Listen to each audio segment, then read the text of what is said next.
Picture this. New York City, the mid-1980s. The mob isn't just running casinos and smoky back rooms anymore. They've got their hooks in billion-dollar construction projects, labor unions, and even the skyline itself. Every brick that goes up, every contract that gets signed, the Mafia is taking its cut. Now imagine this. Behind closed doors, the bosses of the five families sit like a corporate board of directors, deciding who lives, who dies, and who gets paid. They call it the commission. Untouchable. Untouchable. Until the FBI decides to do something unthinkable. Put the entire Mafia board on trial at the same time. This wasn't some small bust. This was the government trying to rip the heart out of organized crime. Bugs hidden in mob hangouts. Secret tapes of bosses casually discussing murder and million-dollar shakedowns. And in the middle of it all, a courtroom showdown that would decide if America's most feared criminal empire could finally be broken. But here's the question. Did the FBI really destroy the Mafia? Or did the mob just change the way it played the game? Stay with me, because what's about to unfold is one of the most dramatic, high-stakes trials in American history. The city moves, but it never sleeps. Its heartbeat is the echo of footsteps on wet pavement, the clang of subway doors, the constant hum of life where power hides in plain sight. In the mid-20th century, New York was not just a city of dreams. It was a city ruled by shadows. You cannot see them, but you could feel them. The Mafia's invisible hand reaching into every deal, every union, every brick laid on the skyline. People whispered about it, joked about it, even glorified it in smoky bars. But beneath the myth was a cold reality. Organized crime wasn't just crime anymore. It was a system. Imagine walking past a construction site in Manhattan in the 1960s. To most, it looks ordinary. Hard hats shouting, steel beams swinging, concrete pouring. But behind the noise is an unspoken truth. Every delivery truck that pulls in, every bag of cement lifted from the ground, carries a hidden tax. Not one set by the government, but one demanded by the five families. Refuse to pay, and your business might go up in flames. Pay on time, and you might just survive to see the next sunrise. It wasn't law. It was fear disguised as order. To truly understand how the commission trial would one day shake the Mafia's foundations, you need to step back into this world. A world where the Mafia was not just a gang. It was a shadow government. They controlled gambling not because it was fun, but because it was cash-heavy and untaxed. They infiltrated unions not for prestige, but because unions controlled who got work and when. In a city that never stopped building, the men in silk suits were the ones deciding if you got that contract, if your workers got a paycheck, or if your job site was suddenly flooded with labor problems. The Mafia didn't need guns to enforce their will. They had leverage. This leverage gave them power in ways most Americans could not imagine. When politicians wanted votes, when businessmen wanted smooth deals, when cops wanted to know which neighborhoods to stay clear of, the Mafia was always in the background. The streets told stories. Some said even the mayor's office listened when the commission spoke. Some said judges feared them. Whether those whispers were true or not almost didn't matter. The perception of power became power itself. It's easy to picture the Mafia in those years as just men in fedoras huddled in backrooms, cigar smoke curling around their faces. But the reality was far more complex. They were business-minded, disciplined, and ruthless. The five families had carved up New York like surgeons. Gambino, Genovese, Lucchese, Bonanno, Colombo.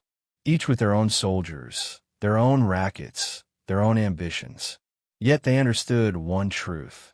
War between families was bad for business. Too much blood on the streets meant too much attention from the law. So they created something unheard of in American crime. A board of directors. They called it the commission. The commission wasn't just a council of bosses. It was the Mafia's Supreme Court, its parliament, its private corporation. It decided who lived, who died, and who got promoted. Disputes between families were settled with votes instead of bullets.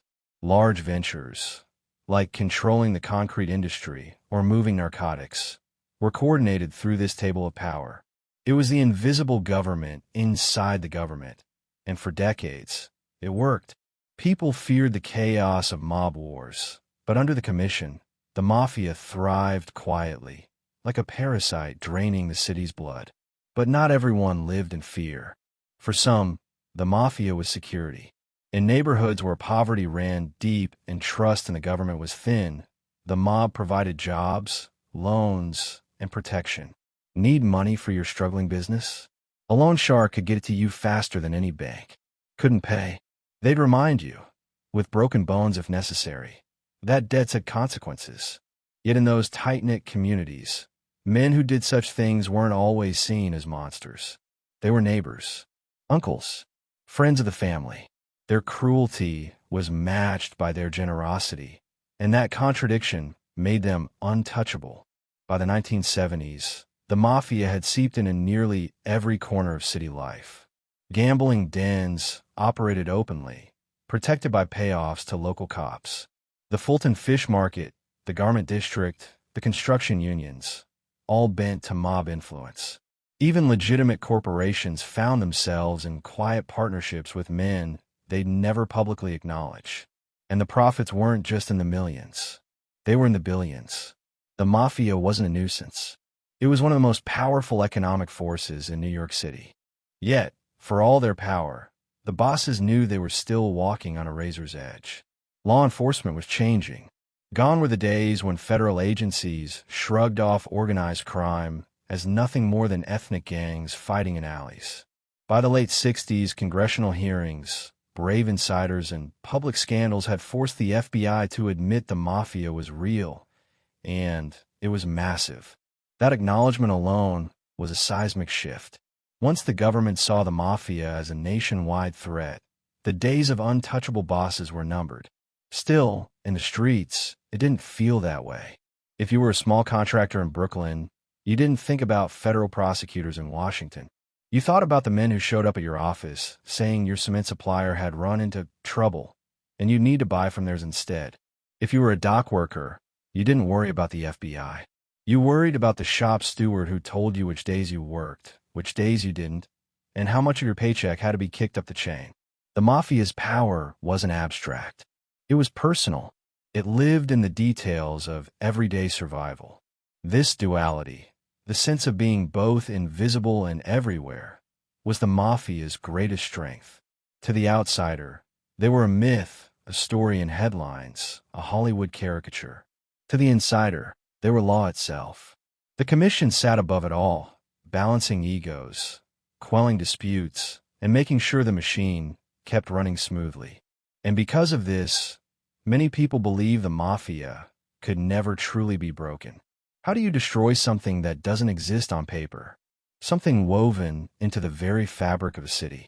That was the question haunting federal agents, prosecutors, and ordinary citizens who saw both the glamour and the terror of organized crime. Every wiretap, every surveillance photo, every whispered informant's confession was a thread leading back to the same truth. The Mafia's invisible hand was not just guiding the city. It was choking it.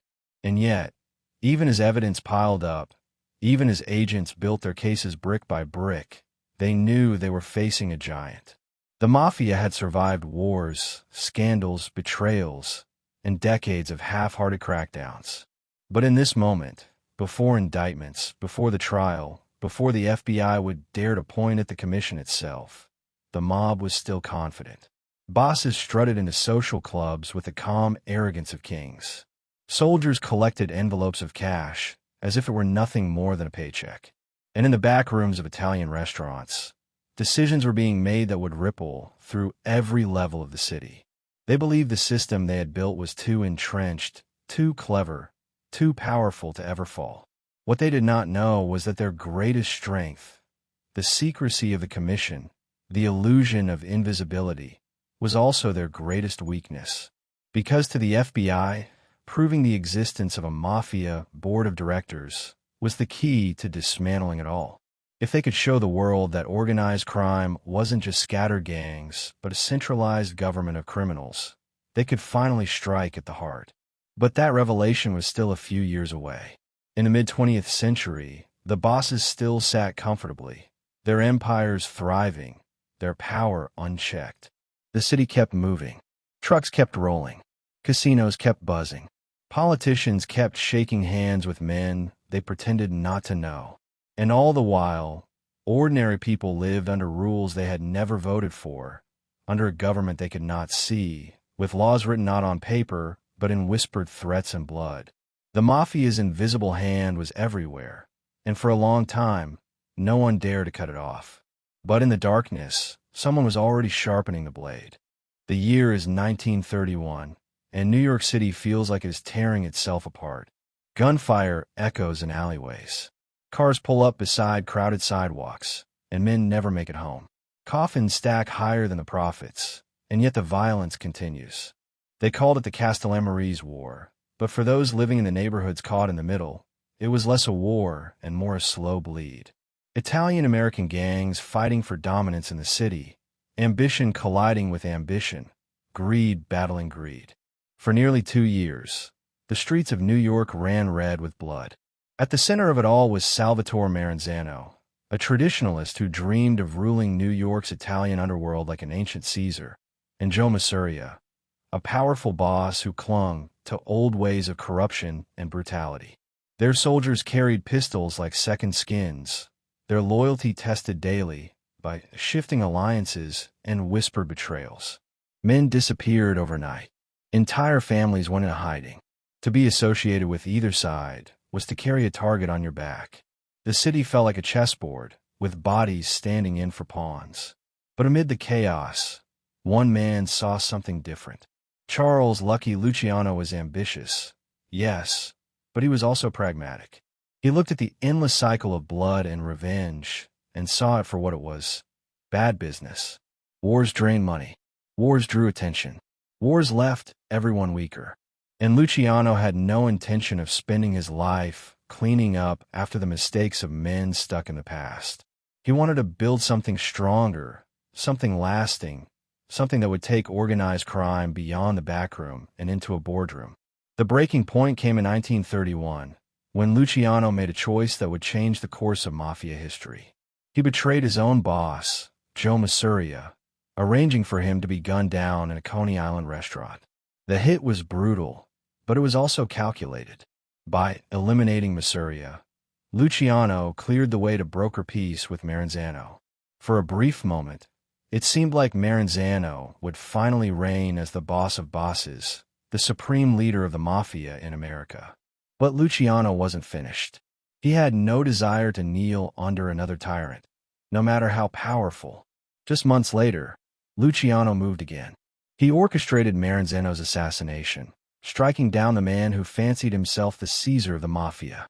Maranzano's dream of absolute rule died with him in his office, stabbed and shot by Luciano's men, disguised as government agents. And with that, Lucky Luciano did something no one else had managed. He ended the Castellammarese War. But ending the war was only half the story. The true genius of Luciano lay in what came next. Instead of stepping into Maranzano's shoes as the new boss of bosses, Luciano did something unprecedented. He abolished the title altogether. No more single ruler. No more all-powerful dictator. Instead, he created a governing body, the Commission. The Commission was a radical idea for organized crime. At its core, it was a board of directors for the Mafia. Luciano understood that if the 5 families of New York, Gambino, Genovese, Lucchese, Bonanno, and Colombo, were constantly at war, everyone would lose. But if they worked together, divided territories, and coordinated ventures, they could grow richer than ever before. Bloodshed gave way to board meetings. Bullets gave way to votes. Disputes would now be settled by consensus, not by gangland executions. For the men who joined Luciano at that first commission table, it was a revelation. Imagine the sight. A group of bosses in sharp suits, gathered not in smoky basements but in respectable offices and backrooms of legitimate businesses. No fanfare, no press. Just quiet, methodical planning. Like a Fortune 500 company, but with extortion, gambling, and narcotics as their products. Luciano was reimagining the Mafia as an institution, not just a collection of thugs. And the timing couldn't have been more perfect. Prohibition had turned organized crime into a financial powerhouse. Bootlegging had filled their pockets with millions. But with the end of Prohibition looming, the Mafia needed new revenue streams. Luciano's commission offered not only stability, but also coordination, ensuring the families could pivot into gambling, construction, unions, and drugs without tearing each other apart. Luciano himself embodied the modern mobster. He spoke fluent English, wore custom suits, and mingled comfortably with businessmen and politicians. He understood that crime could thrive best when it was hidden beneath the veneer of legitimacy. And through the commission, he created a system where power was distributed, risk was managed, and profits were maximized. It was, in every sense, the Mafia's constitution. But not everyone saw it as progress. Some old-school gangsters believed Luciano's reforms were blasphemy, a betrayal of the old Sicilian code of honor. The commission, they argued, reduced the sacred traditions of the Mafia into something cold, corporate, and transactional. Luciano didn't care. For him, tradition was dead weight. What mattered was efficiency. What mattered was money. The rules of the commission were simple, but they were absolute. No family could declare war on another without approval. No family could kill a boss without the commission's sanction. Major business decisions, like moving into narcotics or carving up union control, were decided collectively. It was organized crime elevated to governance, and for decades, it worked. The commission didn't just bring peace. It brought prosperity. Throughout the 1930s and 40s, Mafia influence spread deeper into unions, construction, and politics. When World War II erupted, some Mafia leaders even collaborated with U.S. intelligence to protect docks from sabotage and assist in the Allied invasion of Sicily. It was proof that the lines between the underworld and the legitimate world were not just blurred, they were often erased entirely. But Luciano himself wouldn't stay in power forever. Arrested and convicted on vice charges in 1936, he was sentenced to decades in prison. Even then, his legacy endured. From his prison cell, and later from exile in Italy, the system he built continued to shape the Mafia in America. The commission had become bigger than any one man. And that was the brilliance and the danger of Luciano's blueprint. By distributing power across families, he made it harder for law enforcement to strike a killing blow. Take down one boss, and another would step in. Shut down one racket, and another would open. The Mafia was no longer fragile, tied to the whims of a single ruler. It was a machine, self-sustaining, resilient, and invisible. To the outside world, the Mafia became mythic. People heard whispers of meetings where fortunes were decided with a nod of the head. They heard about bosses who could order a man's death with a single word. But the truth was subtler, and perhaps even more terrifying. The commission wasn't about theater. It wasn't about gunmen spraying bullets in the night. It was about the quiet grip of control, contracts steered to mob-friendly firms, union leaders bought and paid for, politicians bending to unseen pressure. The Mafia didn't need to show its power. It simply was power. Decade after decade, Luciano's system endured. Even as new bosses rose and old ones fell, the commission remained the beating heart of organized crime in New York. And with each passing year, it sank its roots deeper into the city's infrastructure. By the mid-20th century, the Mafia was not just feared, it was accepted, a shadow government running parallel to the one in City Hall. But this strength would also draw scrutiny. As the Mafia's reach grew, so did the whispers of investigators, journalists, and citizens who wondered how far the rot went. The FBI, for years dismissive of organized crime, could no longer ignore the evidence piling up. Luciano's blueprint had created stability, but it had also created a target. A system so structured, so centralized, that one day prosecutors would dare to imagine they could bring the whole thing crashing down in a single trial. For now, though, in the aftermath of 1931, the bosses celebrated their newfound peace. The bloodshed of the Castellammarese War faded into memory, replaced by the quiet hum of prosperity. Men who once feared for their lives now shook hands across tables, smiling as they counted their profits. The commission was born in blood, but it promised an empire built on order. And for a time, it seemed untouchable. But history has a way of turning triumph into tragedy. Luciano's creation would carry the Mafia to heights it had never dreamed of. Yet the very structure that made it powerful would one day give the government the key to strike back. The commission was not just a shield. It was a map. And in the decades to come, the FBI would begin following that map, one clue at a time, until they reached the table itself. The smoke of the Castellammarese War had barely cleared when the new order took hold.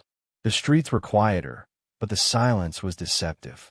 Beneath it, the ground was shifting. Luciano's blueprint was not just about peace. It was about division of power. The Mafia would no longer be one sprawling mass of rival gangs tearing at each other's throats. It would be carved into kingdoms, each with its own throne, each overseen by a boss who answered to the commission. And in New York City, there would be 5. The Gambino family, the Genovese family, the Lucchese family, the Bonanno family, and the Colombo family. Together, they would form the backbone of American organized crime, each one an empire unto itself, but bound together in an uneasy alliance. To outsiders, these are just names whispered in fear. But to insiders, they were living, breathing machines, hierarchies designed to survive, adapt, and expand. The structure was simple, yet brilliant. At the top sat the boss, the undisputed ruler of the family. His word was law, his authority unquestioned. Beneath him, the underboss, second in command, the man who ensured the boss's orders rippled through the ranks. Then came the consigliere, the counselor, often a trusted elder who could advise with clarity and mediate disputes. Beneath them stretched a network of capos, captains who commanded crews of soldiers, each one managing their own rackets, gambling dens, loan sharking operations, construction kickbacks, narcotics pipelines.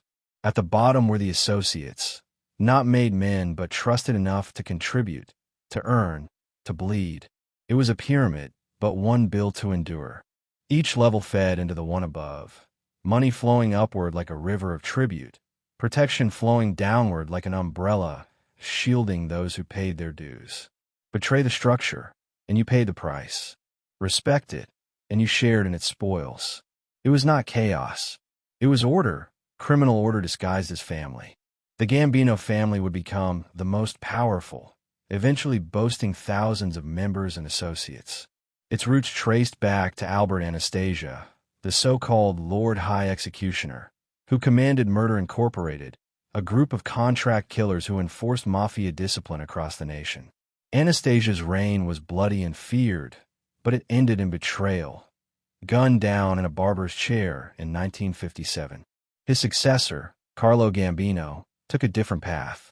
Quiet, calculating, subtle. Under Gambino, the family transformed into a powerhouse of influence, wealth, and longevity.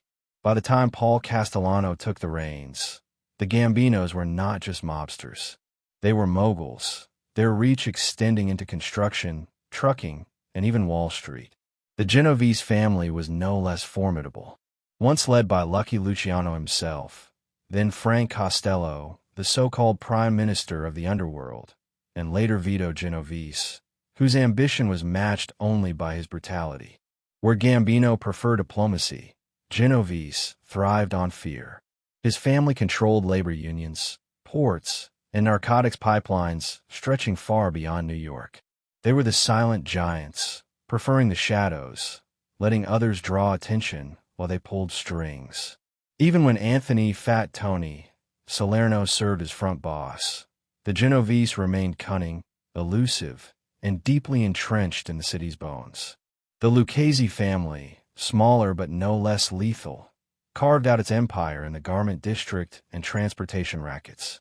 Tommy Lucchese, its namesake, built a reputation not through violence alone, but through political finesse. He understood that real power came from making friends in high places. Judges, politicians, police captains, Lucchese cultivated them all. His family became the bridge between the street and the suite, the criminals and the corporations. And in a city where the line between the two was razor thin, that made them indispensable. The Bonanno family traced its roots to Joseph Bonanno, who once dreamed of uniting the Mafia under a single guiding vision. Bonanno's story was one of ambition and hubris. For decades, he built his family into a powerful player in narcotics and unions. But when he tried to seize too much power to outmaneuver the commission itself, he triggered a conflict that nearly destroyed his empire. The so-called Bonanno War of the 1960s left the family fractured, vulnerable, and watched closely by the FBI. Yet, even weakened, the Bonannos endured, their survival proof of the resilience Luciano's structure provided. And then there was the Colombo family, the youngest of the five, born from Joseph Prophesie's empire. Prophesie ruled with an iron fist, demanding tribute from his soldiers in ways that bred resentment. His death sparked internal wars, and when Joseph Colombo rose to power, he brought something no other boss had: publicity. Colombo openly defied the FBI, founding the Italian-American Civil Rights League and organizing protests against what he called anti-Italian discrimination. For a moment, he turned the Mafia into a political movement, blurring the line between activism and criminality. But in 1971, an assassin's bullet left him paralyzed, and the family descended into chaos. The Colombos became notorious not just for their power, but for their endless internal strife. Together, these five families formed the Mafia's iron grip on New York. Each family had its own domains, its own traditions, its own rivalries. But when it mattered, they came together under the Commission's watchful eye. It was a delicate balance, a constant negotiation between ambition and survival. And though violence never disappeared, no system could fully contain the egos of men drunk on power. The wars of the past gave way to something closer to corporate competition. Families didn't just fight for territory. They negotiated, invested, and expanded. To the outside world, these families became legends. Newspapers splashed their names across front pages whenever a boss was gunned down or indicted. Hollywood turned their lives into myth, romanticizing their codes of loyalty, betrayal, and silence. But beneath the glamour, the reality was colder. These were not just colorful gangsters. They were CEOs of shadow corporations, each decision rippling through unions, businesses, and neighborhoods. When they raised prices on concrete, skyscrapers cost more. When they controlled trucking, goods moved slower. When they skimmed from unions, pensions vanished. The Mafia's invisible hand was not just felt in the underworld. It touched the lives of ordinary Americans who never realized who was pulling the strings. And yet, within that structure was a fatal flaw. By organizing into families with clear hierarchies, by creating a commission that tied them together, they also made themselves visible. Not to the public, who still half believed the Mafia was a Hollywood fantasy, but to law enforcement, who began to see patterns, connections, chains of command. Each boss at the top of his pyramid left footprints, no matter how faint. And one day, those footprints would be followed straight to the commission's door. But in these early decades, the bosses were confident. The families were strong, their money endless, their power unchallenged. The commission was working exactly as Luciano had designed it. Wars were fewer. Profits were higher. Respect flowed like wine. The Mafia was no longer just a criminal underworld. It was an empire hidden in plain sight. And as the five families grew, their influence spread far beyond New York. Las Vegas casinos, Cuban nightclubs, Florida real estate, international narcotics networks, all fed back into the coffers of the commission. They were not just families anymore. They were dynasties. But every dynasty carries within it the seeds of its own destruction. The very system that allowed them to flourish also bound them together, making them vulnerable to a new kind of attack. An attack that would not come from rival gangs or ambitious bosses, but from the one enemy they had long underestimated. The FBI was watching, and soon, the myth of untouchable families would collide with the relentless patience of the law. The Mafia did not survive by bullets alone. Guns could win battles, but they could not win decades. What truly built the empire was something more powerful, more insidious, and infinitely harder to break. It was silence. It was loyalty. It was the code of omerta. Omerta was not written on paper. It was etched into the bones of every man who took the oath. To speak against the family was to sign your own death warrant. To betray a secret was to condemn not only yourself, but often your wife, your children, your parents. It was more than fear. It was identity. The family came before everything. And this code gave the Mafia a shield stronger than any army. Picture the initiation of a new soldier. A quiet room, lit only by candles. The boss or underboss pricks the finger of the initiate, a drop of blood falling onto a holy card. The saint's image burns in the flame as the oath is spoken. If I betray, may I burn like this saint. The ritual was theatrical, but its meaning was deadly serious. The new soldier was reborn, no longer just a man, but part of something larger, bound to his family, to the commission, to silence itself. This oath created a wall of secrecy around organized crime that law enforcement struggled to penetrate for decades. Police could arrest soldiers, prosecutors could bring charges, but without witnesses, without testimony, cases collapsed. Omerta was not just silence in court. It was silence everywhere. No written contracts, no signatures, no paper trails. Orders were spoken, not written. Deals were sealed with handshakes, not ink. If you wanted proof of a conspiracy, all you found were empty coffee cups in a back room and men who suddenly remembered nothing. But omerta alone could not build empires. Fear and loyalty kept members obedient, but it was corruption that gave the Mafia reach. The invisible hand stretched into unions, businesses, and politics by quietly buying silence where violence would have been too loud. A bribe here, a payoff there, and suddenly a police captain looks the other way. A judge delays a trial. A politician makes a phone call. The Mafia understood what many in America already knew. Money could open more doors than a gun ever could. And so the families expanded. They used intimidation where it was necessary, but they preferred subtlety. A union boss who controlled thousands of dock workers could make or break a shipping company. A construction union steward could decide whether a skyscraper rose on schedule or stalled indefinitely. These men might never have pulled a trigger, but they were as essential to the Mafia as any soldier.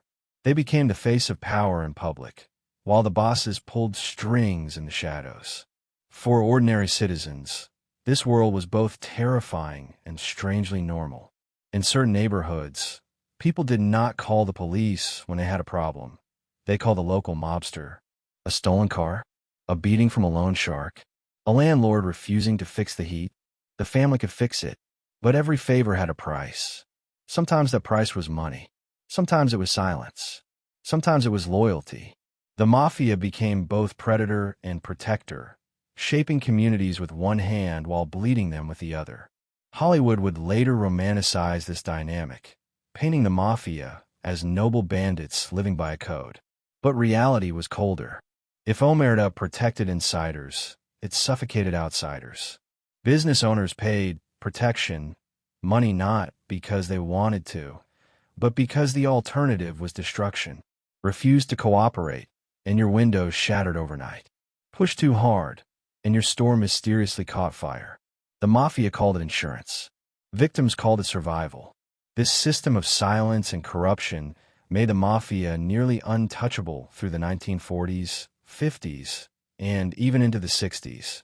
Law enforcement was slow, often compromised, and rarely coordinated.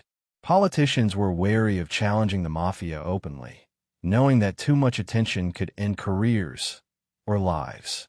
And for decades, the Commission thrived, weaving its influence into industries most Americans never thought twice about. The garment district in Manhattan became one of their strongholds. Every dress, every suit, every shipment of fabric moved under their watch. Trucking companies could not operate without paying tribute. Produce markets, fish markets, even funeral homes. Nothing escaped the invisible tax. It was not about greed alone. It was about control. If money flowed through New York, the Mafia made sure some of it flowed into their pockets.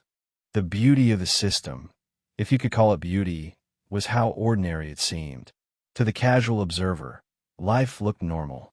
Businesses opened, construction boomed, goods moved across the city. But beneath it all was the unspoken truth. The Mafia was the engine running the machine. And because so many people benefited, directly or indirectly, few wanted to stop it. Union leaders earned extra payoffs. Politicians received campaign contributions. Even businessmen who grumbled about kickbacks learned to see them as the cost of doing business. This was the Mafia's empire, not built on territory, like medieval kings, but on influence.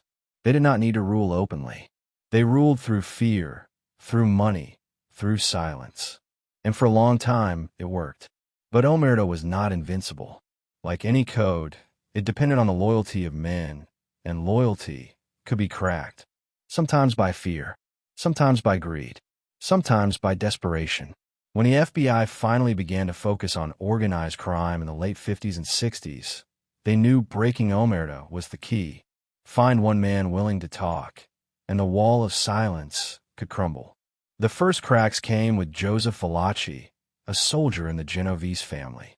In 1963, Valachi broke the code, testifying before a Senate committee about the inner workings of the Mafia. For the first time, the American public heard the words Cosa Nostra spoken aloud in a courtroom. For the first time, they saw the Mafia not as myth, but as reality. Valachi's testimony was a betrayal of Omerta so profound that it shocked the underworld. But it also showed law enforcement the path forward. If one man could talk, others might follow. And yet, even with these cracks, the empire held strong. The commission adapted, shifted, rebuilt. For every Valachi, there were hundreds of men who kept the code, who died rather than speak. And while law enforcement celebrated small victories, the Mafia continued to thrive. Omerta was dented, but it was not destroyed. Not yet. The irony was that the very secrecy protecting the Mafia also blinded them. They believed Omerta would last forever, that no man would dare betray the family. They underestimated desperation. They underestimated the power of new laws like RICO. And they underestimated the patience of federal agents who, year by year, case by case, were learning how to follow the money, the unions, the contracts, until they reached the men at the top. But in the mid-20th century, the families still stood unshaken. Omerta was their shield. Corruption was their sword. And the commission sat like a king's council, confident in their ability to rule indefinitely. What they did not know was that their empire, built on silence, was also built on sand. Because when silence breaks, it doesn't just crack. It collapses. And far away, in the sterile offices of the FBI, men in suits were beginning to plan how to make it collapse. For decades, the Mafia's greatest ally was not just Omerta. It was denial. The denial of the very institutions sworn to fight it. The silence of the underworld was mirrored by the silence of Washington. And at the top of that silence sat J. Edgar Hoover. Hoover, the powerful and paranoid director of the FBI, had built his empire on fighting bank robbers, kidnappers, and communists. To him, the Mafia was a myth, an Italian immigrant fairy tale cooked up by journalists and frightened locals. His agents were ordered to downplay organized crime, to treat it as nothing more than neighborhood thuggery. And for years, Hoover's blind eye gave the commission the cover it needed. The truth was, Hoover feared exposure. He knew the Mafia had infiltrated politics, police, and unions, and he worried the FBI would look powerless if it admitted how deeply the rot had spread.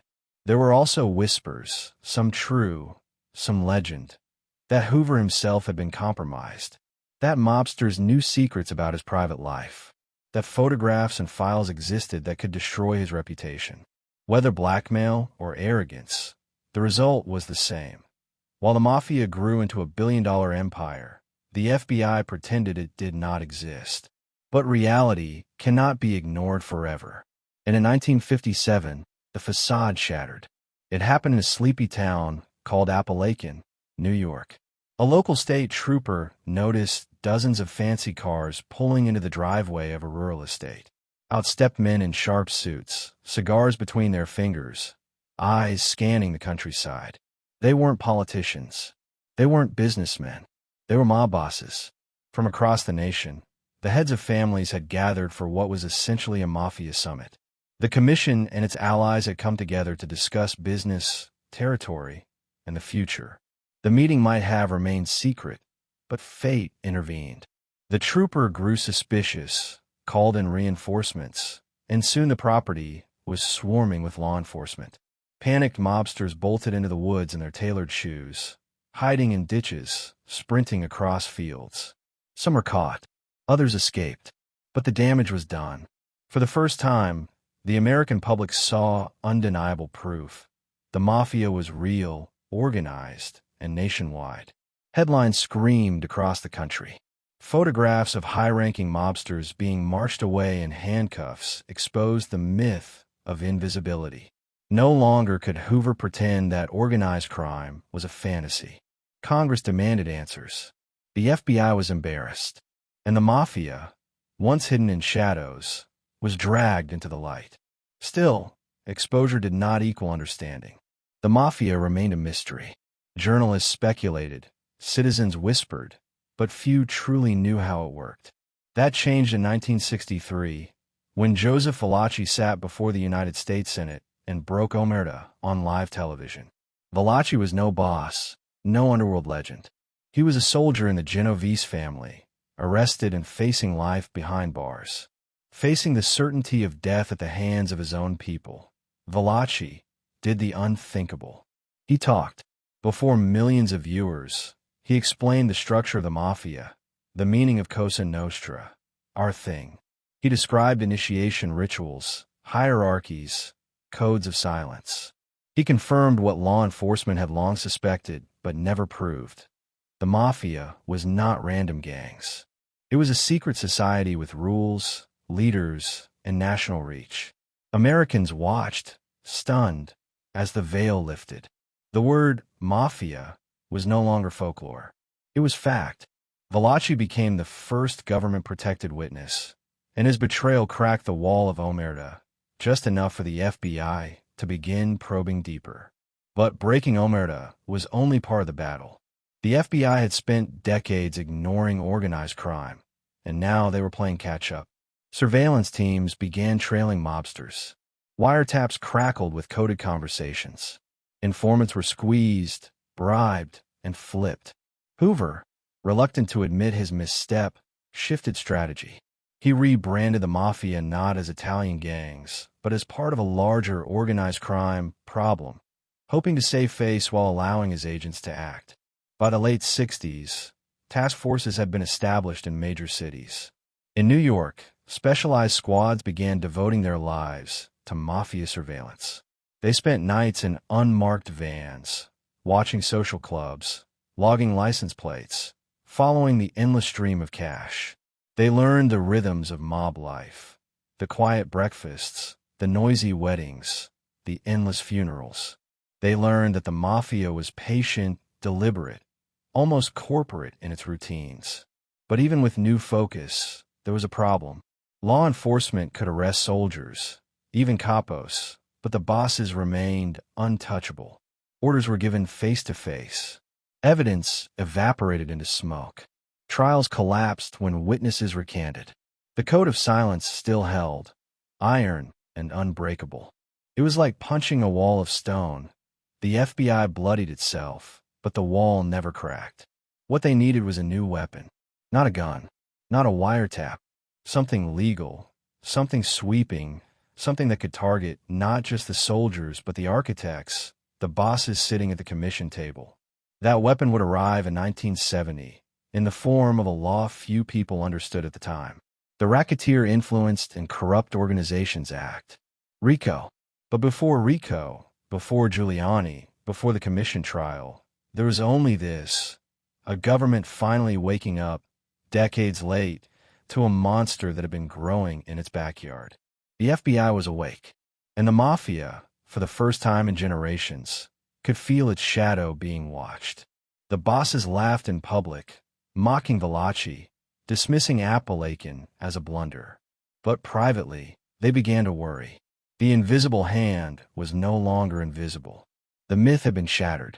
And when myths collapse, reality becomes dangerous. The FBI had finally stepped onto the board. And soon, the game would change forever. Sometimes revolutions don't come with gunfire or explosions. Sometimes they come with the quiet signing of a law. In 1970, the United States Congress passed a piece of legislation that seemed, at first, like just another entry in the endless war on crime. Few understood its power. Fewer still imagined how it would one day strike fear into the heart of America's most powerful criminal empire. Its name was the Racketeer Influenced and Corrupt Organizations Act. RICO. On the surface, RICO didn't sound like a revolution.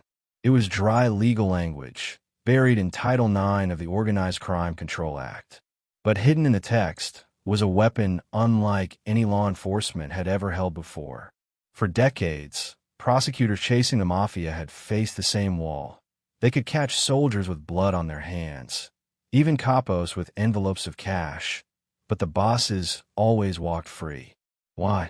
Because the bosses rarely touched the crime itself. Orders were given verbally, passed down through layers of loyalty, disguised as favors or suggestions. By the time blood was spilled or money exchanged, the men at the top were nowhere near the scene. RICO changed that.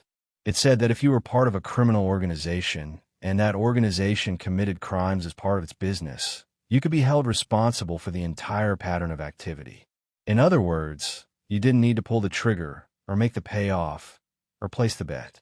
If you sat at the top, if you benefited, if you directed, you were guilty. For the Mafia, whose power relied on insulation, RICO was like a bomb planted under their foundation. The man most associated with RICO's creation was Robert Blakey, a law professor who understood organized crime in ways most academics never did. He saw the Mafia not as random street gangs, but as corporations of crime, structured, disciplined, hierarchical. To fight them, he argued, prosecutors needed corporate tools. Treat crime like an enterprise. Follow patterns, not just incidents. Target leadership, not just the foot soldiers. RICO was his answer. Still, in its early years, RICO was a sleeping giant. Prosecutors were hesitant. Judges were cautious. Defense attorneys mocked it as overreach. Some thought it would never survive constitutional challenges. The Mafia barely noticed. To them, it was just another law, one more thing for their lawyers to handle. They laughed, confident that no statute could pierce omerta. But slowly, prosecutors began testing it. They used RICO in cases against biker gangs, corrupt unions, even crooked politicians. Each time it survived, its teeth grew sharper. By the late 70s, federal prosecutors in New York were beginning to see its true potential. RICO could allow them to paint the entire Mafia as one continuous criminal enterprise. It meant that bosses could be tried not for a single murder or a single bribe, but for the entire bloody, corrupt empire they commanded. For the Commission, this was dangerous. Their entire system had been built on plausible deniability. Bosses stayed clean while soldiers got dirty. But with RICO, that separation meant nothing. Suddenly, conversations caught on tape, glimpses of bosses at meetings, whispers of orders. These were not just scraps of evidence. They were threads in a web that, under RICO, prosecutors could use to strangle the entire organization. The FBI began to adjust its strategy. No longer satisfied with arresting soldiers, they focused on building long-term cases, connecting dots, showing patterns. Wiretaps were left running for months, even years, gathering conversations about construction contracts, loan sharking, gambling dens, narcotics shipments. Each piece was small, but together, they formed the kind of pattern of racketeering activity RICO demanded. The Mafia, for all its cunning, underestimated this change. To them, the FBI had always been a nuisance. Agents sitting in parked cars, reporters asking dumb questions, occasional arrests that ended in mistrials. They didn't see the shift. They didn't see that the government was no longer trying to swat individual flies. It was aiming for the hive. The turning point came in cases like the Teamsters scandal, where prosecutors used RICO to show how the Mafia controlled unions through intimidation and payoffs. Convictions followed. Judges upheld the law. And slowly, the bosses began to feel the tremors. For the first time, men at the top were being dragged into courtrooms, facing not just charges of tax evasion or contempt, but racketeering, charges that carried decades in prison. Still, the commission was not afraid. Not yet. They believed their code of silence, their careful structure, their decades of invincibility would protect them. Even as prosecutors whispered about enterprise theory and pattern evidence, the bosses smirked. After all, no jury had ever convicted the entire leadership of the Mafia. No judge had ever dared to put the commission itself on trial. But in the quiet offices of the Southern District of New York, a new generation of prosecutors was preparing to do exactly that.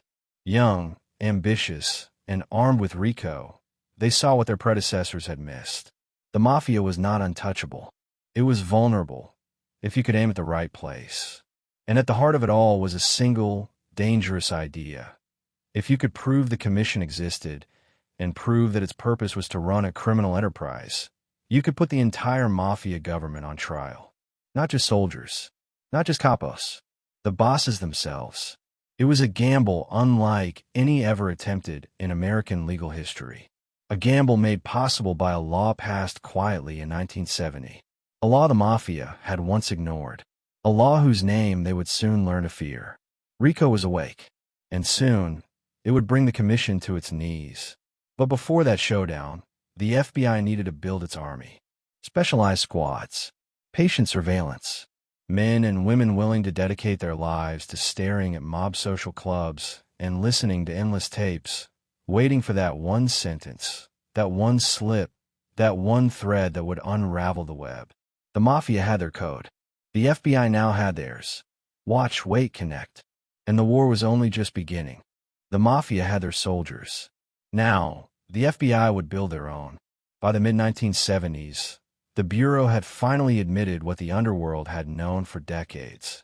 Organized crime wasn't a myth, it was a machine. And if you wanted to dismantle a machine, you couldn't swing wildly at its gears. You had to study it, piece by piece, until you knew how it turned. That meant patience. That meant obsession. And for the FBI, it meant something new: dedicated Mafia squads. These were not the trench coat agents of old, chasing bank robbers and kidnappers. These were specialists, men and women assigned full-time to watch, listen, and infiltrate the Cosa Nostra. Their mission wasn't to make quick arrests. It was to build cases that could survive in court, cases that could climb the Mafia's pyramid and reach the bosses at the top. The squads were small, but relentless. Each one focused on a single family. The Gambino squad, the Genovese squad, the Lucchese squad, the Bonanno squad, the Colombo squad. Their desks were cluttered with surveillance photos, transcripts, and maps dotted with pins. Their walls were covered with family charts: boss, underboss, consigliere, captains, soldiers, associates. Every name carefully logged, every relationship tracked.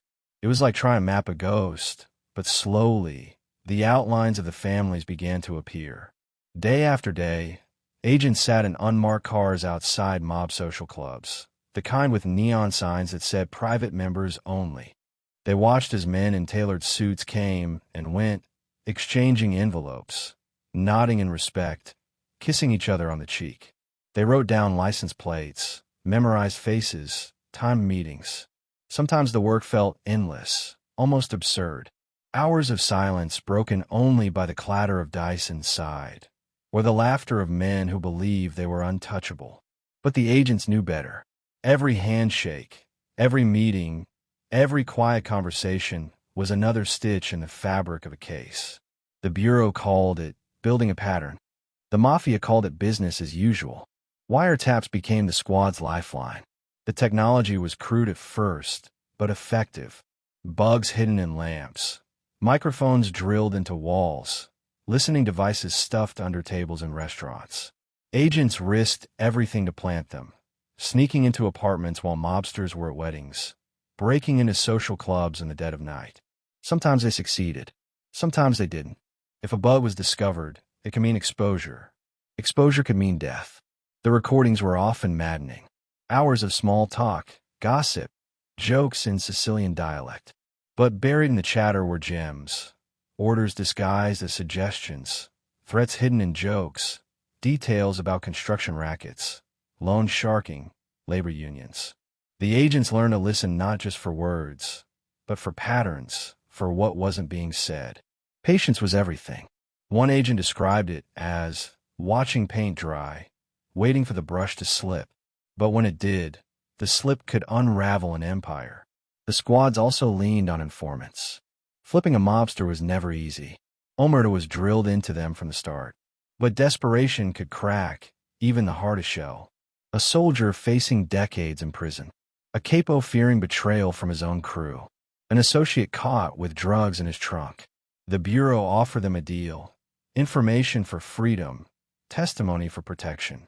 Some refused, choosing silence or suicide. Others broke, quietly passing details that helped agents stitch together the Mafia's hidden world. Each squad developed its own culture. Some agents became almost obsessive, following mobsters for years, learning their habits, their weaknesses, even their favorite meals. Others grew cynical, knowing how many cases collapsed in court. But all of them shared the same mission: climb the ladder. Don't stop at the soldiers. Don't stop at the captains. Get the bosses. The bosses, for their part, knew they were being watched. They saw the cars parked on corners, the men pretending to read newspapers. They joked about it in their clubs, mocking the feds who thought they could understand Cosa Nostra. They felt secure in their silence, confident that without direct evidence, the FBI would never reach them. But the agents had something new on their side: RICO. For the first time, they didn't need to catch the bosses pulling triggers. They just needed to prove a pattern of racketeering. That meant the endless photographs, the transcripts, the coded conversations. All of it mattered. Every scrap was another thread in the net tightening around the commission. In New York, the squads operated almost like rival families themselves.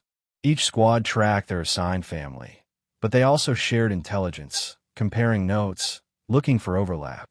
Because in truth, the Mafia wasn't 5 separate empires. It was one network, tied together by the commission. And the squads knew that to bring down the commission, they would need to work together. The FBI's Mafia squads weren't glamorous. They didn't make headlines. They weren't the ones with guns drawn in alleyways. But they were the quiet storm building in the background. The Mafia called themselves men of honor. The agents were men and women of patience. Years of watching, years of listening, years of waiting. And slowly, the evidence piled up. Tape by tape, photo by photo, arrest by arrest. The Mafia still believed they were untouchable, their invisible hand controlling unions, construction, and politics. But in reality, a second invisible hand was writing it all down, preparing for the day when the Bureau would show the world what it had seen. The Mafia had built an empire on silence. The FBI was building a case on sound. And when the two forces collided, the shock would reach the commission itself. But before that collision, the Bureau needed a crack. A weakness. A place where the mob's invisible grip left fingerprints too bold to ignore. They found it in concrete. In New York City, the skyline is more than steel and glass. It's ambition made permanent, dreams hammered into the clouds. Every tower that rises is a statement. Every foundation a declaration of power. But in the 1970s and 80s, the true power behind the skyline wasn't architects or developers. It was the Mafia. The Mafia didn't just control the streets. They controlled the very bones of the city. Concrete, steel, bricks. Without them, nothing rose. And through the unions, the bid rigging, and the extortion, the 5 families made sure that if you wanted to build in New York, you built on their terms. This grip became known as the Concrete Club. The scheme was as simple as it was brilliant. Major construction projects, skyscrapers, office towers, luxury apartments, needed contractors. Those contracts went out for bid. But in New York, those bids were rigged long before they reached the boardroom. The Mafia families carved up the market, deciding among themselves who would win each contract.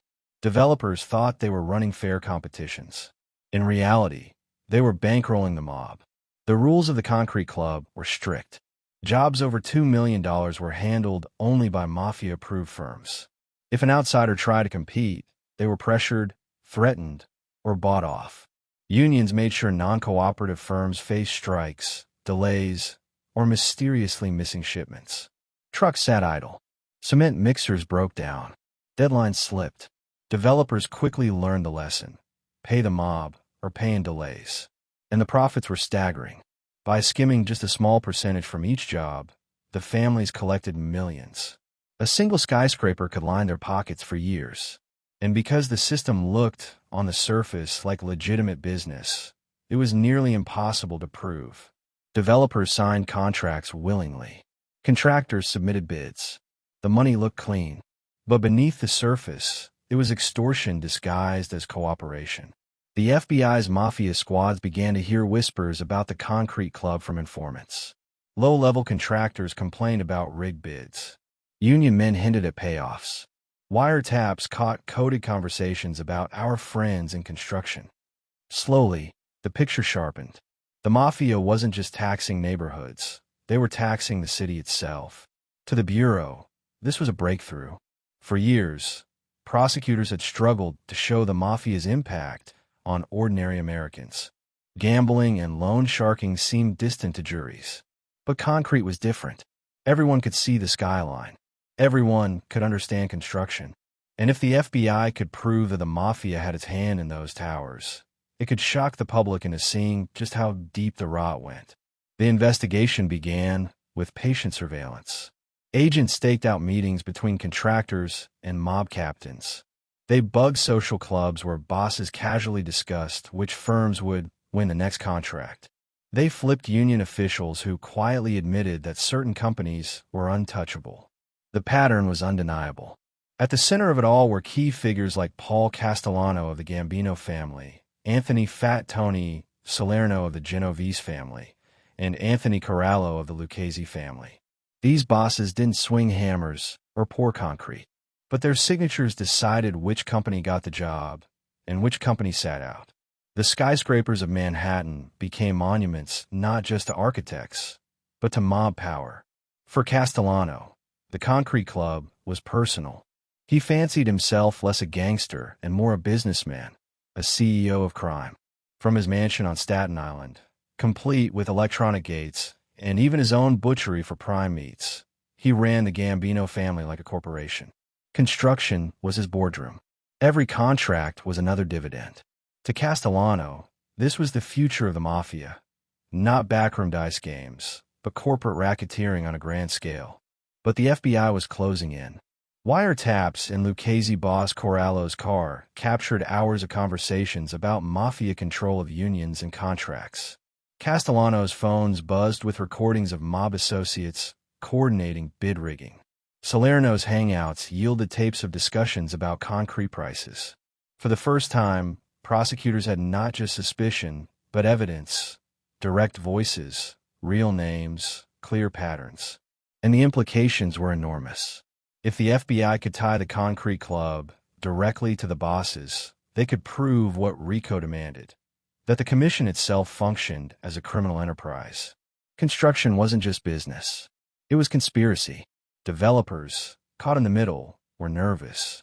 Some cooperated quietly, handing over documents. Others insisted they had no choice. Better to pay the mob than risk strikes, arson, or worse. Jurors might sympathize. Judges might hesitate. But prosecutors saw it differently. They saw a chance to show that the Mafia wasn't just an underworld nuisance.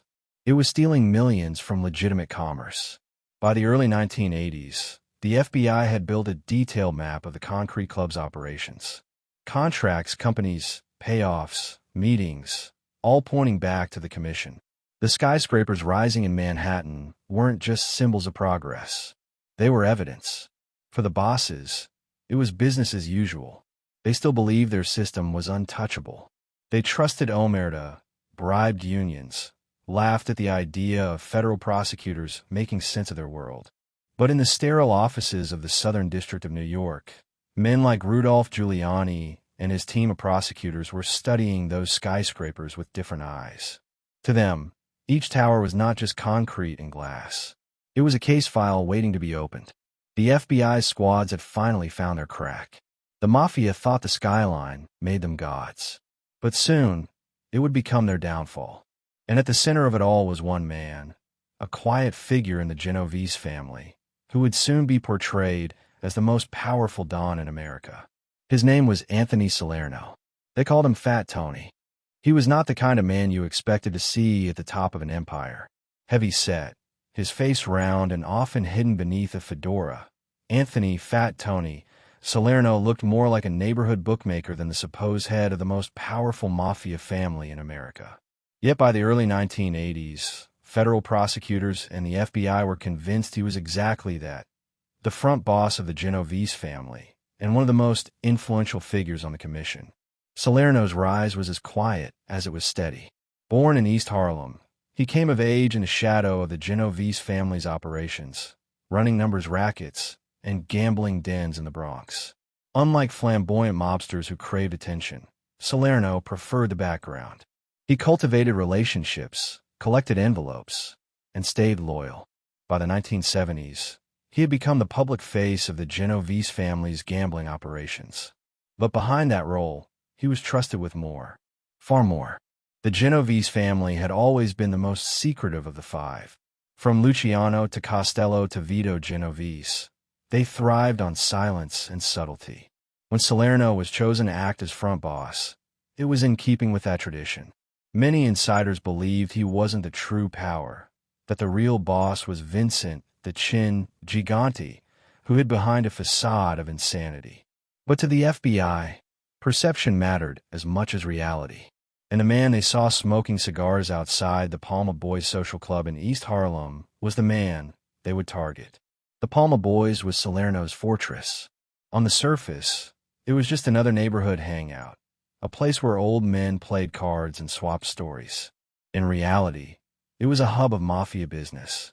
From his seat in the back, Salerno oversaw gambling operations, loan sharking, and construction rackets that stretched across the city. FBI agents camped outside the club for years, photographing visitors, logging plates, listening through bugs hidden in the walls. And what they captured was gold. Tape after tape revealed conversations about bid rigging, concrete deals, and commission business. Salerno spoke in the cautious, coded language of a man who knew the walls had ears. But the patterns were clear. He was no mere gambler. He was at the center of the Genovese empire. And because the Genovese were considered the most powerful of the five families, that made Salerno, in the eyes of prosecutors, the most powerful mobster in America. It was this image that Rudy Giuliani and his team seized upon when they prepared indictments for the commission trial. To the public, to the jury, to the press, they needed a face for the Mafia's board of directors. Fat Tony was that face. He looked the part, old school, heavy, cigar-smoking, a man who seemed born from the very mythology of the Mafia. And even if whispers about Gigante's hidden role were true, the evidence against Salerno was stronger. He became the symbol of the commission itself.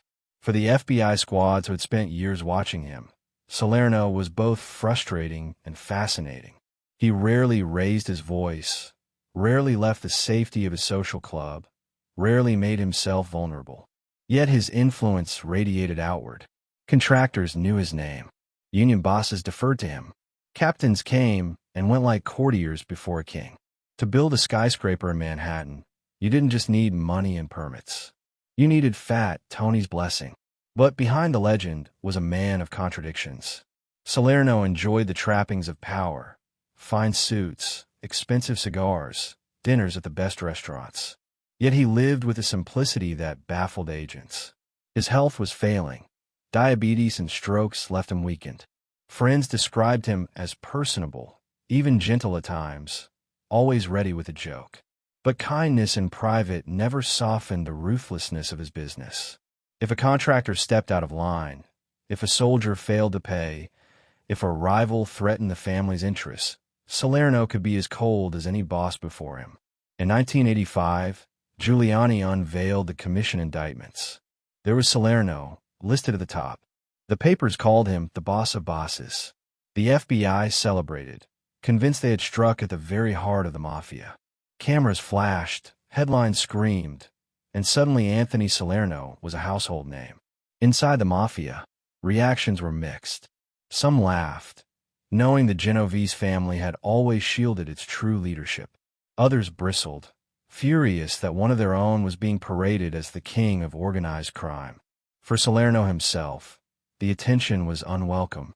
He had spent decades avoiding the spotlight, cultivating invisibility. Now he was cast as the face of the commission, the man prosecutors would hang their case on. The trial transcripts reveal how carefully Giuliani built the narrative. Salerno wasn't just a mobster. He was the linchpin of a criminal government. His tapes, his meetings, his role in the Concrete Club, all were presented as evidence that the commission wasn't myth but fact.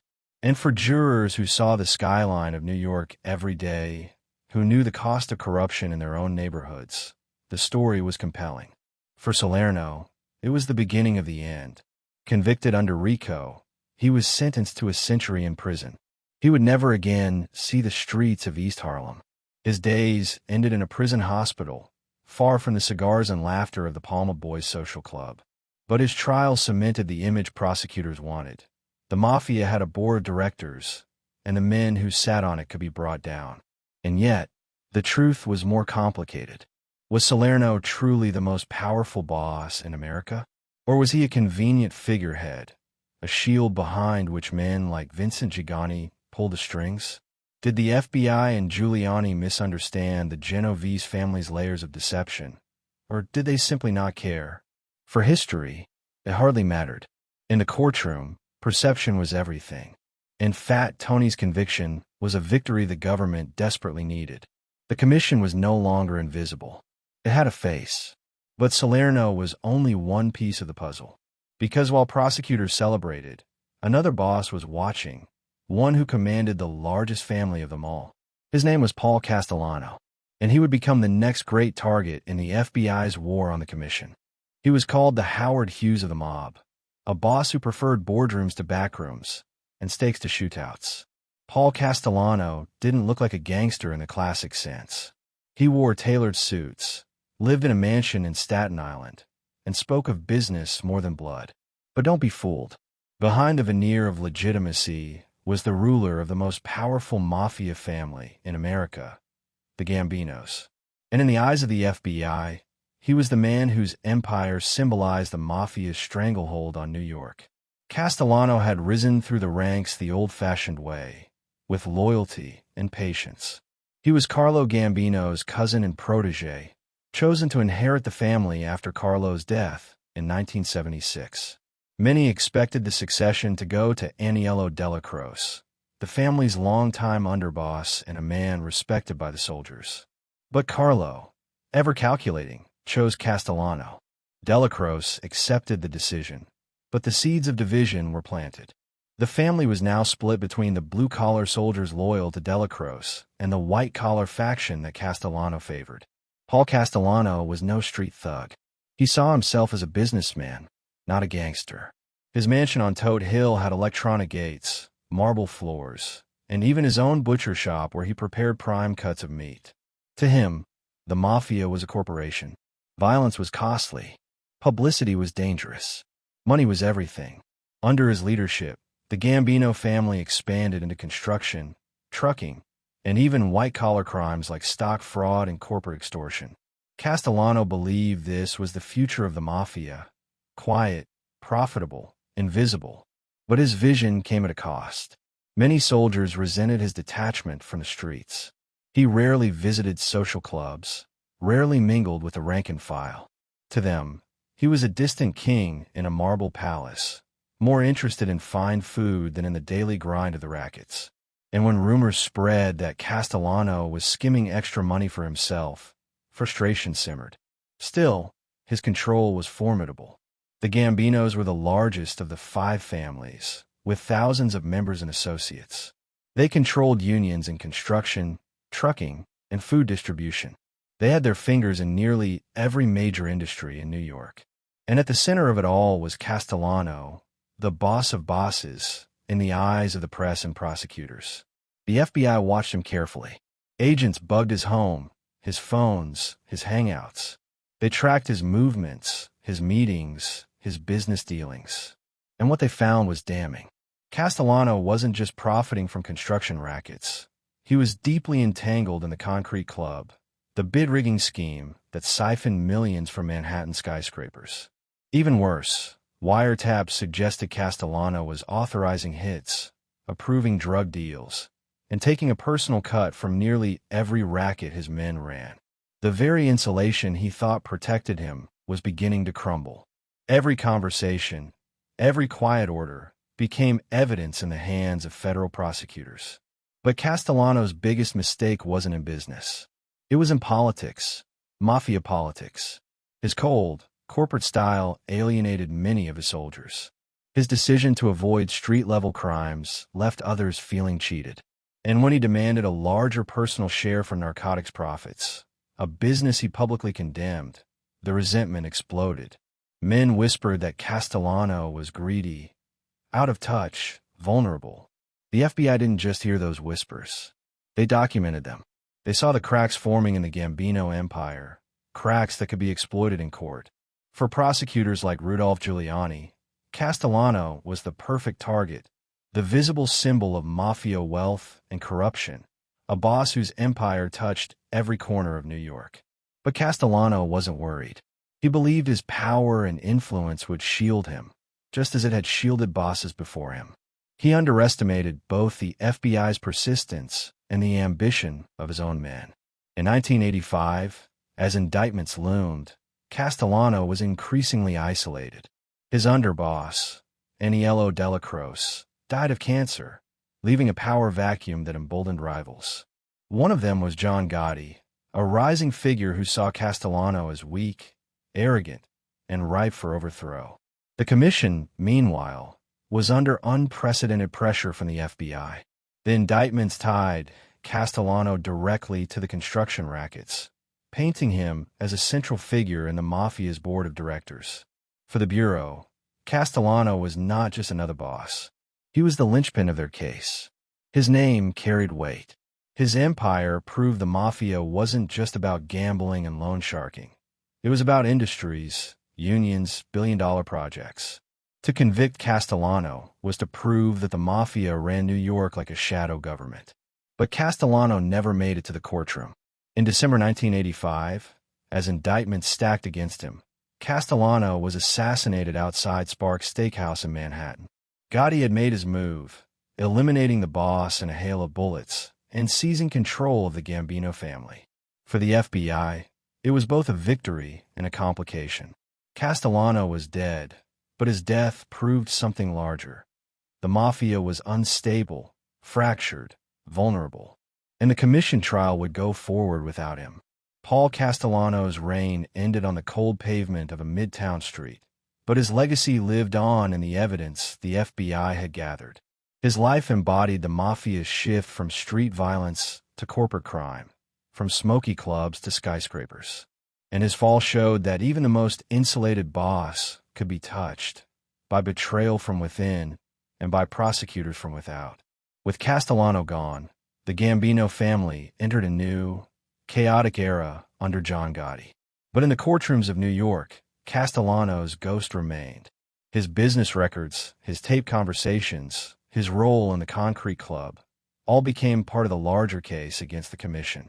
The commission was still standing, but for the first time in history, its pillars were cracking. And within those cracks, another family's chaos threatened to spill over. The Colombo family, whose bitter power struggles would add fuel to the government's fire.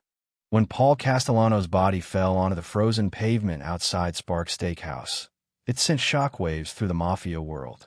But the Gambinos weren't the only family in turmoil. Across town, the Colombos were unraveling in ways that would ripple far beyond their own ranks. Their power struggles, their betrayals, their endless internal wars exposed the fragility of the commission itself. If the Mafia was supposed to be one unified government of crime, the Colombo family was proof of just how unstable that government had become. The Colombos had always been the youngest of the 5 families, born from the empire of Joseph Prophesy. Prophesy ran his family with the kind of iron fist that bred resentment. He demanded loyalty, but he also demanded tribute, monthly payments from his soldiers that left many of them bitter. To Prophesy, it was business as usual. To his men, it was exploitation. By the late 1950s, cracks had already formed. Those cracks exploded into open rebellion with the Gallo brothers. Joe, Larry, and Albert Gallo challenged Prophesy's leadership, sparking what came to be known as the Gallo Wars. Gunfights broke out in the streets of Brooklyn. Bodies turned up in alleys, restaurants, even outside churches. For a time, it seemed the Colombo family would destroy itself from the inside. Prophesy's death in 1962 brought no peace. His successor, Joseph Magliocco, plotted with Joe Bonanno to assassinate other bosses and seize power. The scheme collapsed, and Magliocco was forced out. Into this chaos stepped Joseph Colombo. At first, Colombo seemed like the family's savior. He was young, charismatic, and eager to prove himself. But Colombo had a vision unlike any boss before him. He didn't just want power in the shadows. He wanted influence in the light. In 1970, he founded the Italian-American Civil Rights League, publicly confronting the FBI and accusing them of discrimination against Italians. Thousands rallied to his cause. For a moment, Colombo turned the Mafia into a political movement. But power in the spotlight came at a cost. In 1971, during a rally in Columbus Circle, Colombo was shot in the head. He survived, but the bullet left him paralyzed for the rest of his life. The family spiraled into yet another war, with the Gallo faction once again rising in rebellion. For the next decade, the Colombo name became synonymous with instability. While other families thrived quietly, the Colombos tore themselves apart in cycles of violence. By the early 1980s, Carmine Persico had emerged as the dominant figure. Persico was no stranger to chaos. Nicknamed the Snake for his cunning and ruthlessness, he had been part of the Gallo Wars in his youth and had survived countless betrayals. Now, as boss, he tried to consolidate power, bringing the family back under his control. But Persico carried the same flaw as his predecessors. His ambition outpaced his stability. The FBI had been watching Persico for years. His involvement in loan sharking, extortion, and union racketeering tied him directly to the same schemes that ensnared Castellano and Salerno. When Giuliani unveiled the indictments for the commission trial, Persico's name was front and center. He was accused not only of running the Colombo family, but of helping orchestrate the commission's control of the concrete industry. For prosecutors, Persico was a gift, a living embodiment of mafia treachery, violence, and greed. But Persico refused to go quietly. Unlike Castellano, who was assassinated before he could face trial, Persico chose to represent himself in court. It was a move both bold and reckless. Standing before the jury, Persico spoke not as a defendant, but as a man convinced of his own brilliance. He cross-examined witnesses, challenged evidence, and mocked the government's case. To some, it was audacious. To others, it was desperation. Behind the theatrics, the Colombo family continued to fracture. Internal rivalries festered as Persico sat in court. Soldiers doubted his leadership. Captains questioned his decisions. While the other families maintained relative stability during the commission trial, the Colombos remained volatile, their divisions spilling into the open. And that instability became another weapon for the prosecution. The FBI and Giuliani pointed to the Colombo Wars as proof that the Mafia was not just a set of colorful gangsters. It was a violent, corrupt, and destructive enterprise that infected every industry it touched. Jurors who might have been skeptical of wiretaps or union charts could not ignore the simple fact. One of New York's 5 families was eating itself alive. Persico's arrogance in court backfired. Despite his attempts to outwit prosecutors, the evidence was overwhelming. Wiretaps, informants, and the testimony of union officials tied him directly to the Commission's schemes. In 1986, Persico was convicted alongside Salerno, Corallo, and others. He received a sentence of 100 years in prison. From his cell, he continued to insist he was the rightful boss, even appointing loyalists to act on his behalf. But the Colombo family, already unstable, spiraled further into chaos. For the Commission, the downfall of Persico was more than just the fall of one boss.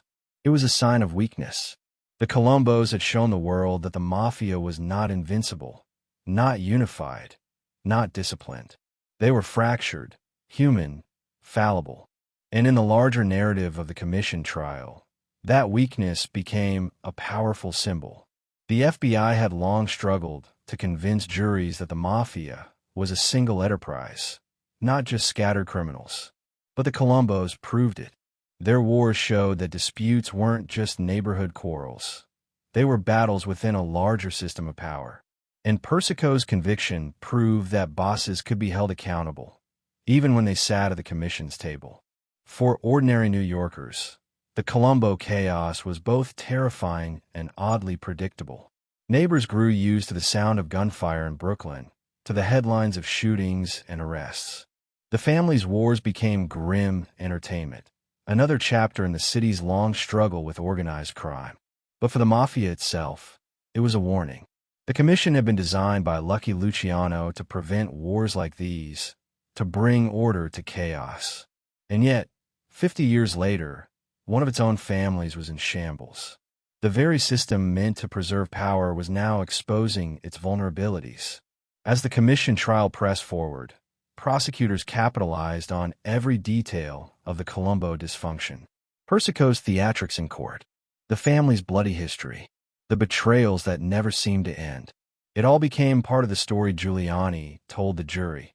The Mafia was not a noble brotherhood. It was a criminal corporation, rotting from the inside, and finally facing justice. But while the Colombos imploded, another trial was unfolding in parallel. A case so massive, so sprawling, that it would reveal the Mafia's international reach in a way Americans had never seen before.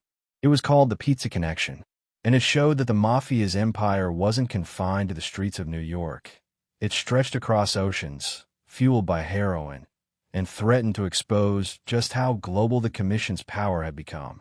While the Commission trial gathered headlines in New York, another courtroom just a few blocks away was telling a different story, one that stretched far beyond the skyscrapers and unions of Manhattan. This trial didn't focus on concrete or bid rigging. It focused on flour, cheese, and tomato sauce, or rather, what hid behind them.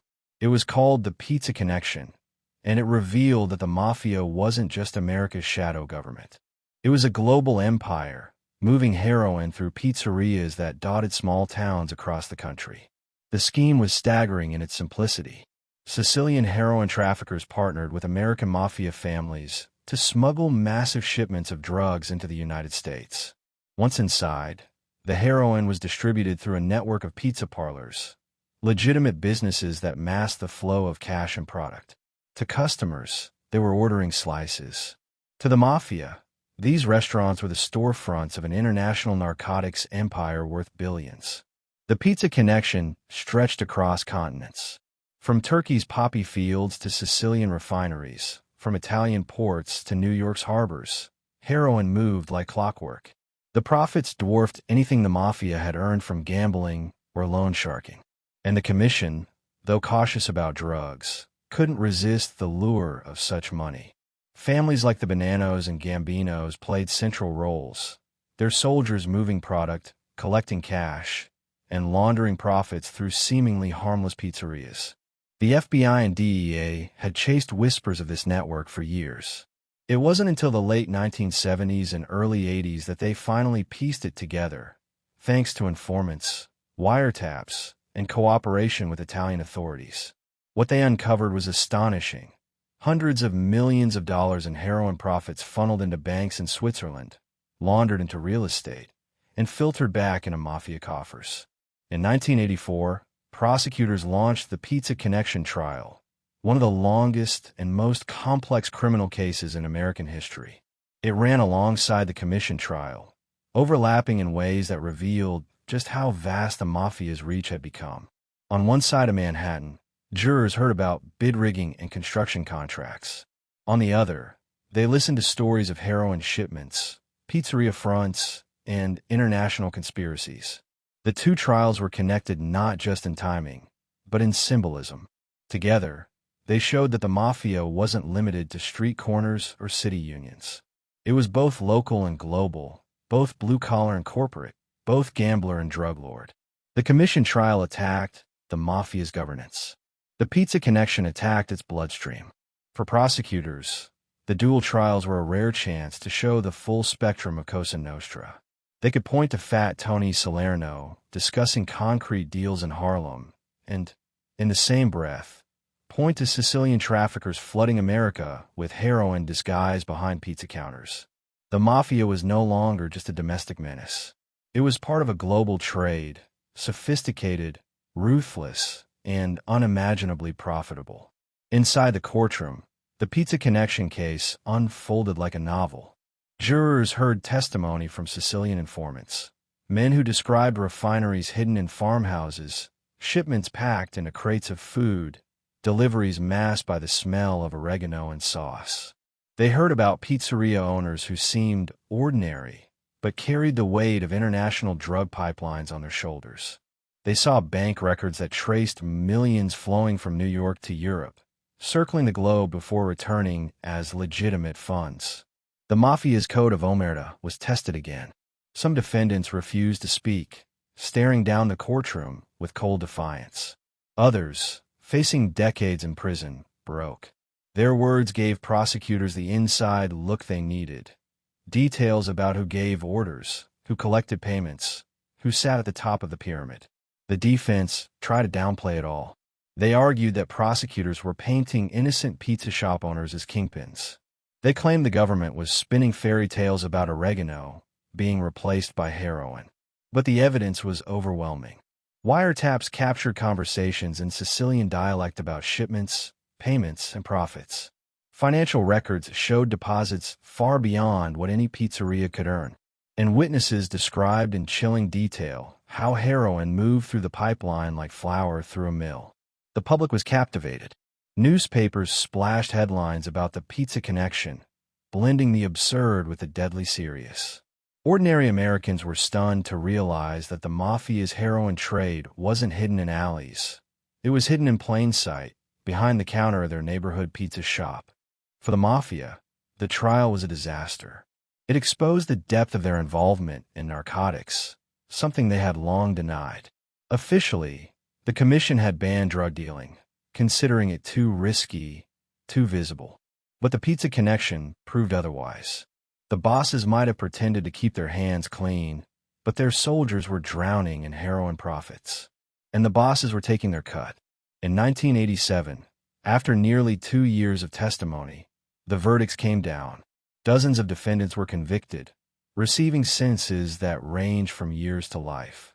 The Mafia's heroin pipeline was crippled. Billions in profits evaporated.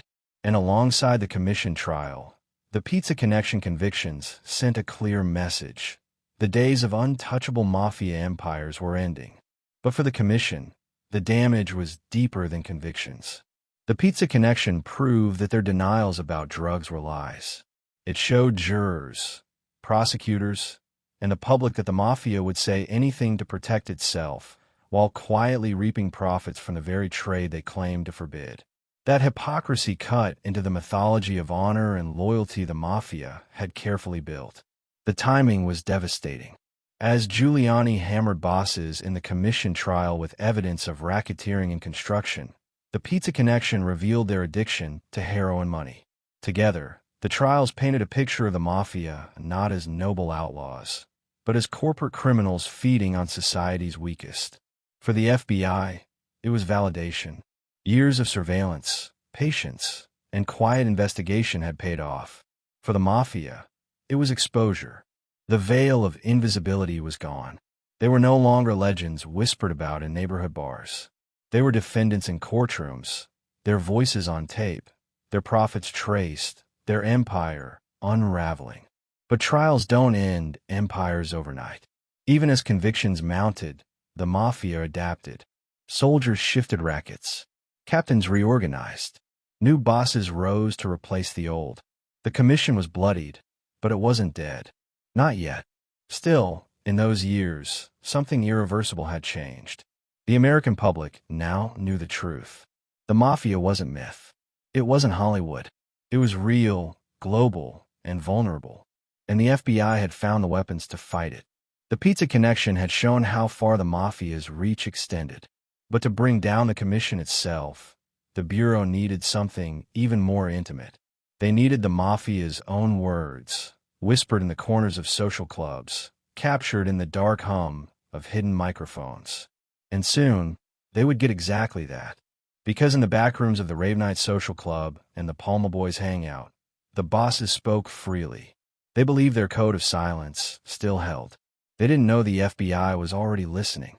The Mafia believed their greatest defense was silence. No paper trails. No signed orders. Just whispered conversations in trusted spaces.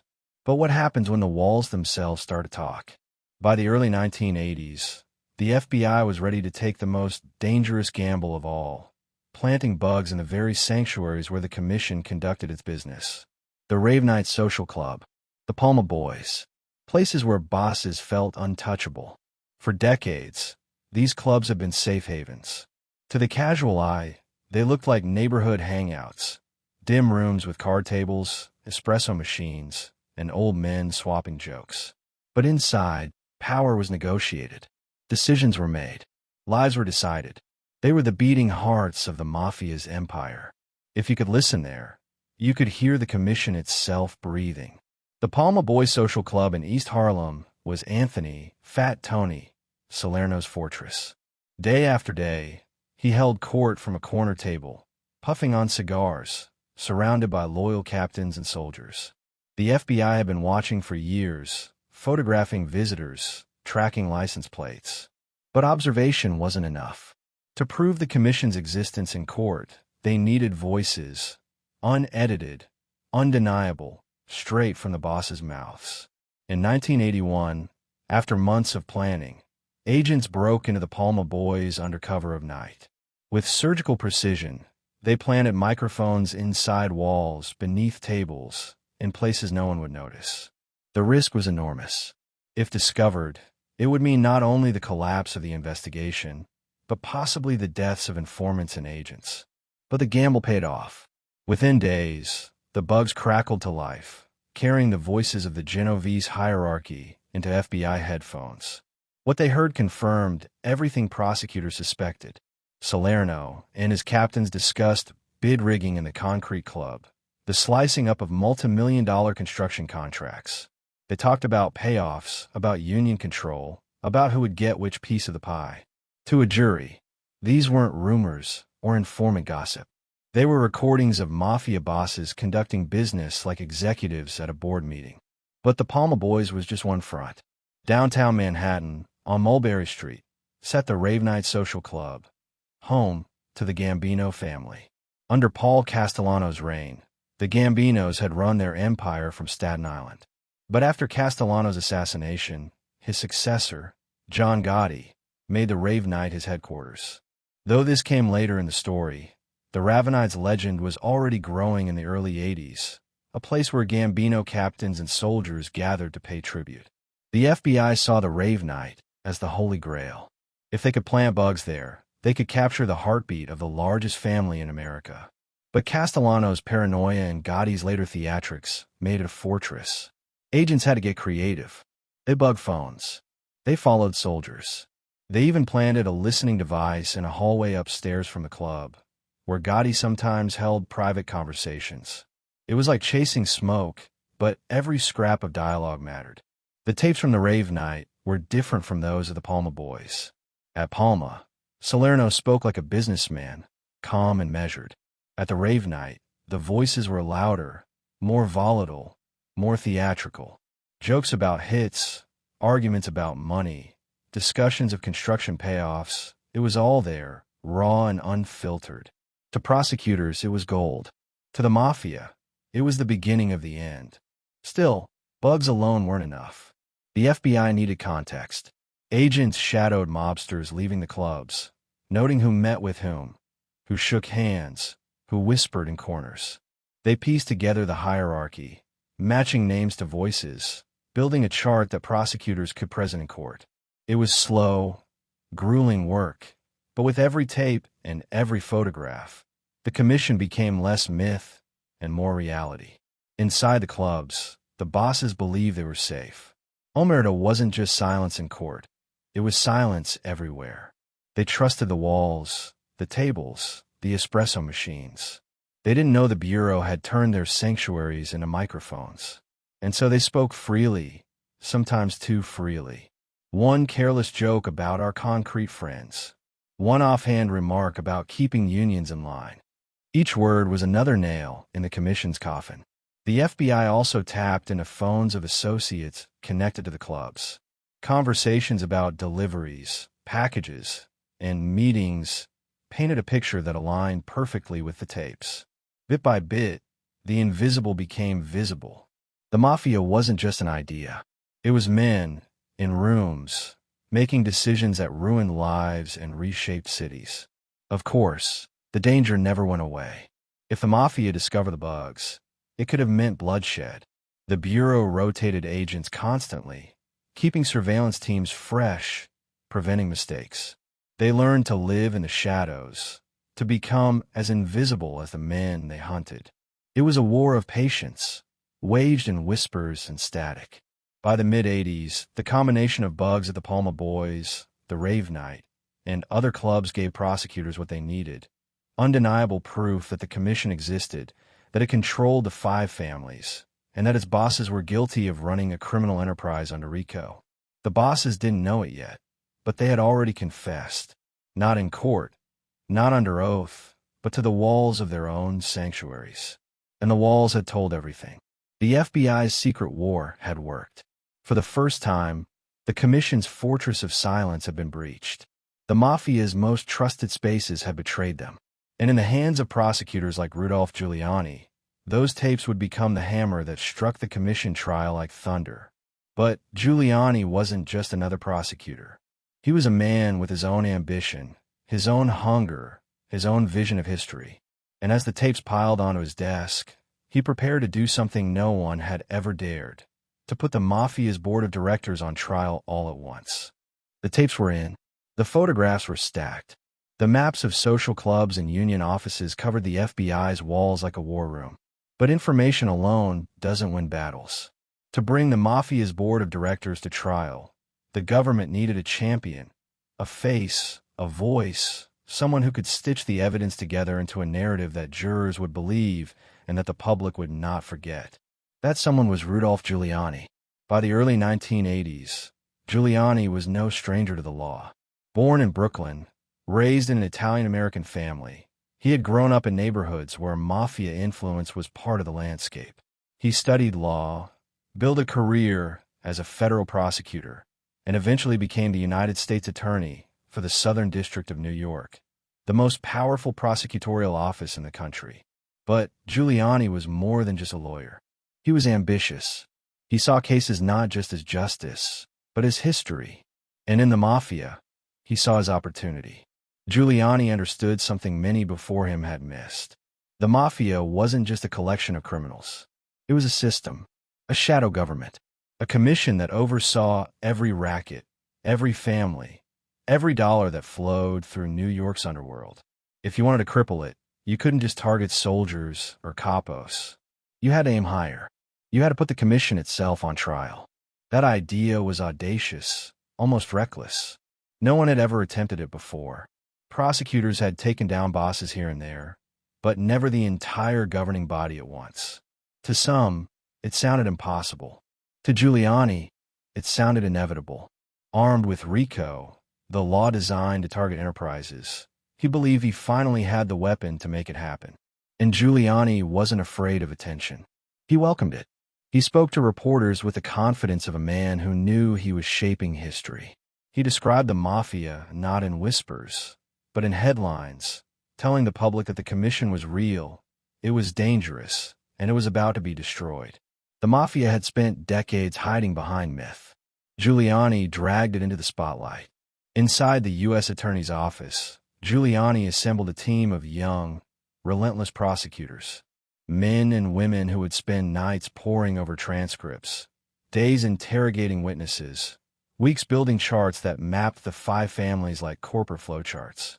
Together, they built the commission case, an indictment that would accuse the Mafia's ruling council of being a criminal enterprise under RICO.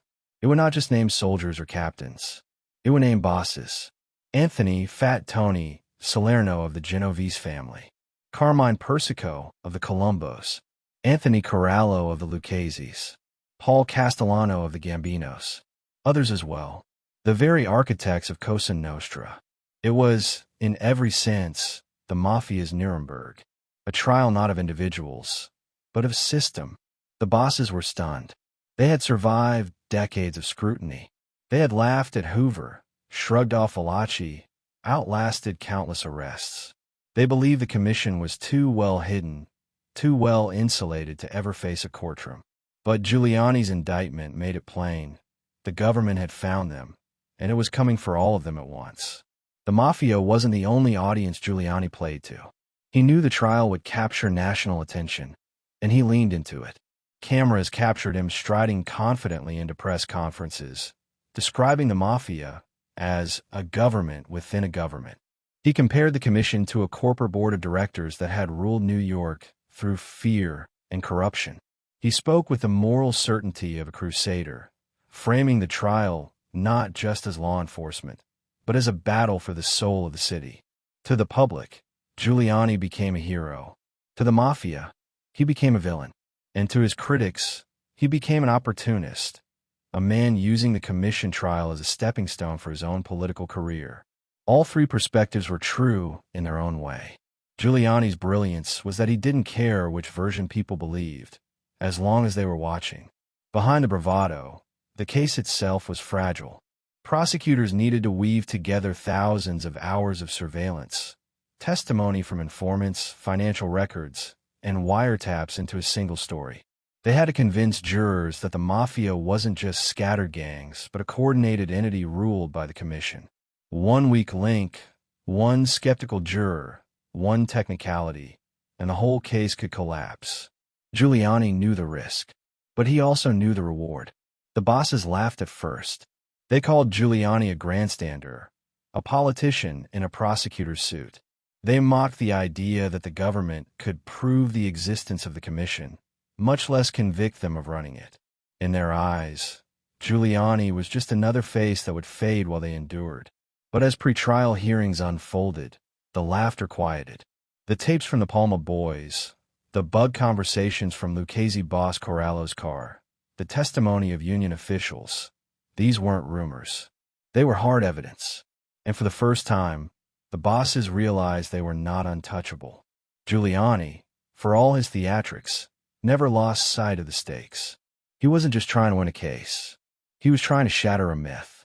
The Mafia had thrived for half a century by convincing America that it didn't exist or that it was unstoppable. Giuliani wanted the jury, the press, the public, and the Mafia itself to see that myth burn. And so, with indictments announced and evidence mounting, the stage was set. The bosses of New York's five families would sit in the same courtroom, side by side, their fates bound together. The government would present its case. The defense would fight to dismantle it. The jury would decide if the Mafia's board of directors could be destroyed. For Giuliani, it was the chance of a lifetime. For the Mafia, it was the trial of the century. And for the FBI, it was proof that years of surveillance, patience, and risk had not been wasted. The commission was no longer invisible. It was on trial. But building a case was one thing. Convincing a jury was another. As the courtroom lights flickered on and the defendants took their seats, everyone knew the same truth. This was not just a trial. It was a war. And it would test the limits of omerta, the resilience of the Mafia, and the strength of the government's new weapon. The crusade had begun. The indictments were bold. The headlines were dramatic. But between Giuliani's press conferences and the jury's verdict, lay the hardest part of all: building the case. It wasn't enough to accuse the Mafia of running New York. It wasn't enough to say the commission existed. In court, everything had to be proven. Every tape authenticated, every witness protected, every chart of mob hierarchy backed by evidence that could survive the defense's onslaught. The Mafia had survived for decades because the government could never connect the dots. Now Giuliani's team had to weave those dots into a single, undeniable picture. The work began in windowless rooms deep inside the Southern District's offices. Piles of transcripts from the Palma Boys, the Rave Night, and Corallo's car bug covered the tables. Agents and prosecutors read them line by line, looking for phrases that could pierce through Mafia code. Words like our friends, the concrete people, the unions. Phrases that seemed harmless in isolation, but, when placed together, revealed patterns of control and conspiracy. Charts were drawn on whiteboards, arrows linking bosses to capos, capos to soldiers, soldiers to unions, unions to construction projects. It looked like a corporate org chart, but every line represented extortion, bid rigging, or murder. The prosecutors knew jurors wouldn't understand the Mafia as a myth. They had to present it as a business. And so the commission became, in the government's case, a criminal corporation whose board of directors sat in that courtroom. Witnesses were another pillar. Union officials, once terrified to speak, were persuaded with immunity deals or subpoenaed under threat of prison. They described envelopes of cash, whispered orders, construction jobs that never went forward without a nod from the families. Their testimonies gave life to the tapes, putting human faces on the corruption. And then there were the turncoats, men who had once sworn omerta, but now faced decades behind bars. Some flipped for survival, others for revenge.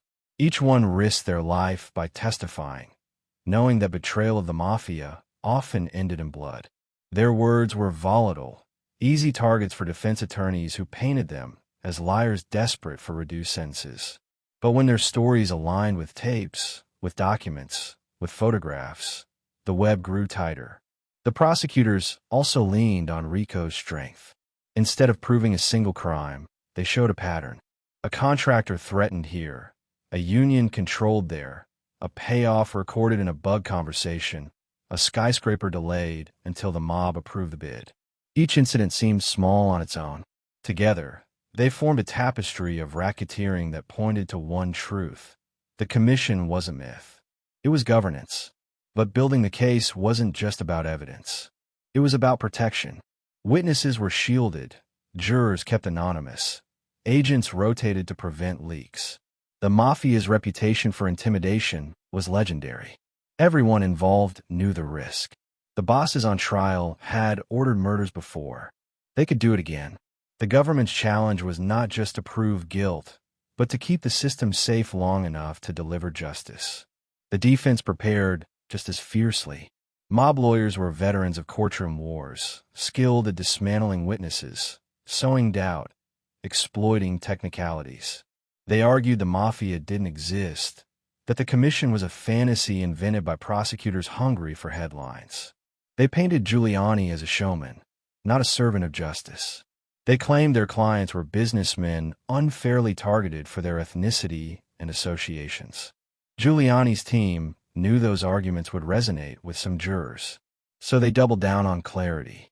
They created visuals that made the Mafia's structure simple to understand. They highlighted moments on tape where bosses, in their own voices, revealed the truth. They prepared witnesses to withstand hours of cross-examination, drilling them until their stories were consistent and unshakable. Every day, the mountain of evidence grew. Thousands of pages of transcripts, dozens of witnesses, hours of wiretap recordings. Each piece alone might not have been enough, but together, they created the story the prosecutors needed, that the five families were not separate gangs, but one criminal enterprise governed by the commission.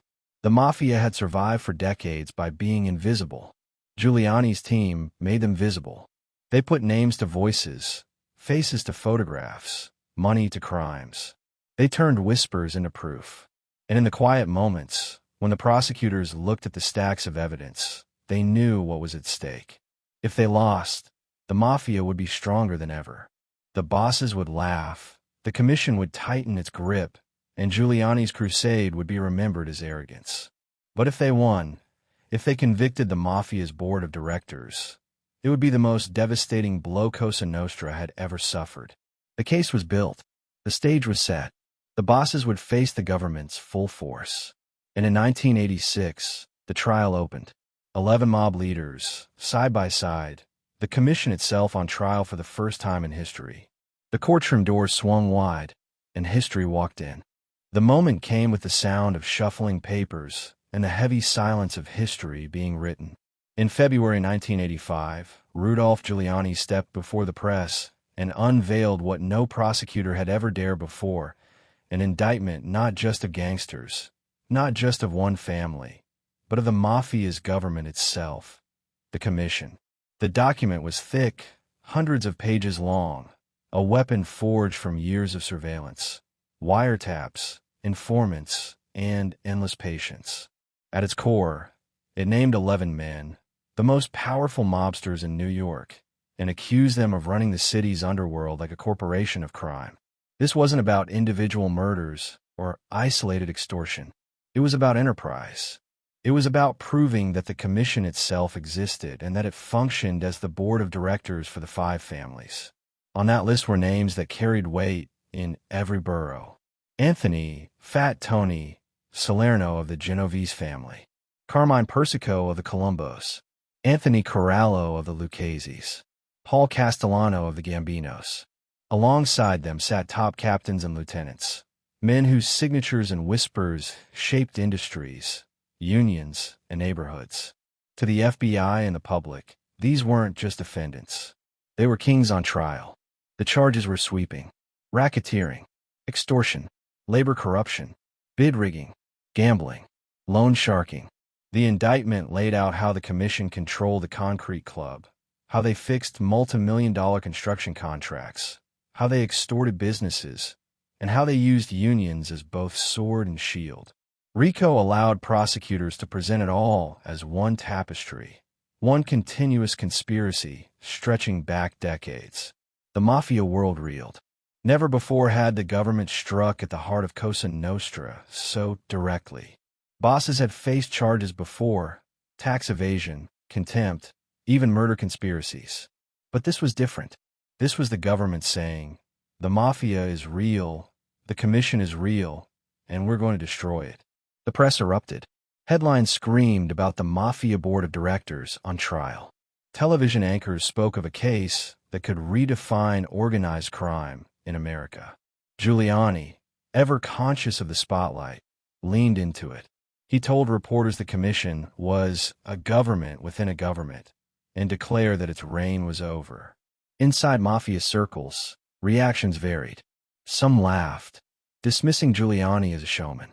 Others grew anxious, knowing the evidence was strong and the law was sharper than ever. For soldiers and associates, whispers of fear spread. If the bosses could be indicted, no one was safe. The very myth of invincibility, the armor that had protected the Mafia for half a century, was cracking. Paul Castellano, already under pressure from his own family, saw the indictment as a death sentence. His corporate vision of the Mafia had collapsed under scrutiny. Salerno, pulled from the safety of the Palma Boys social club, became the poster child of mob power.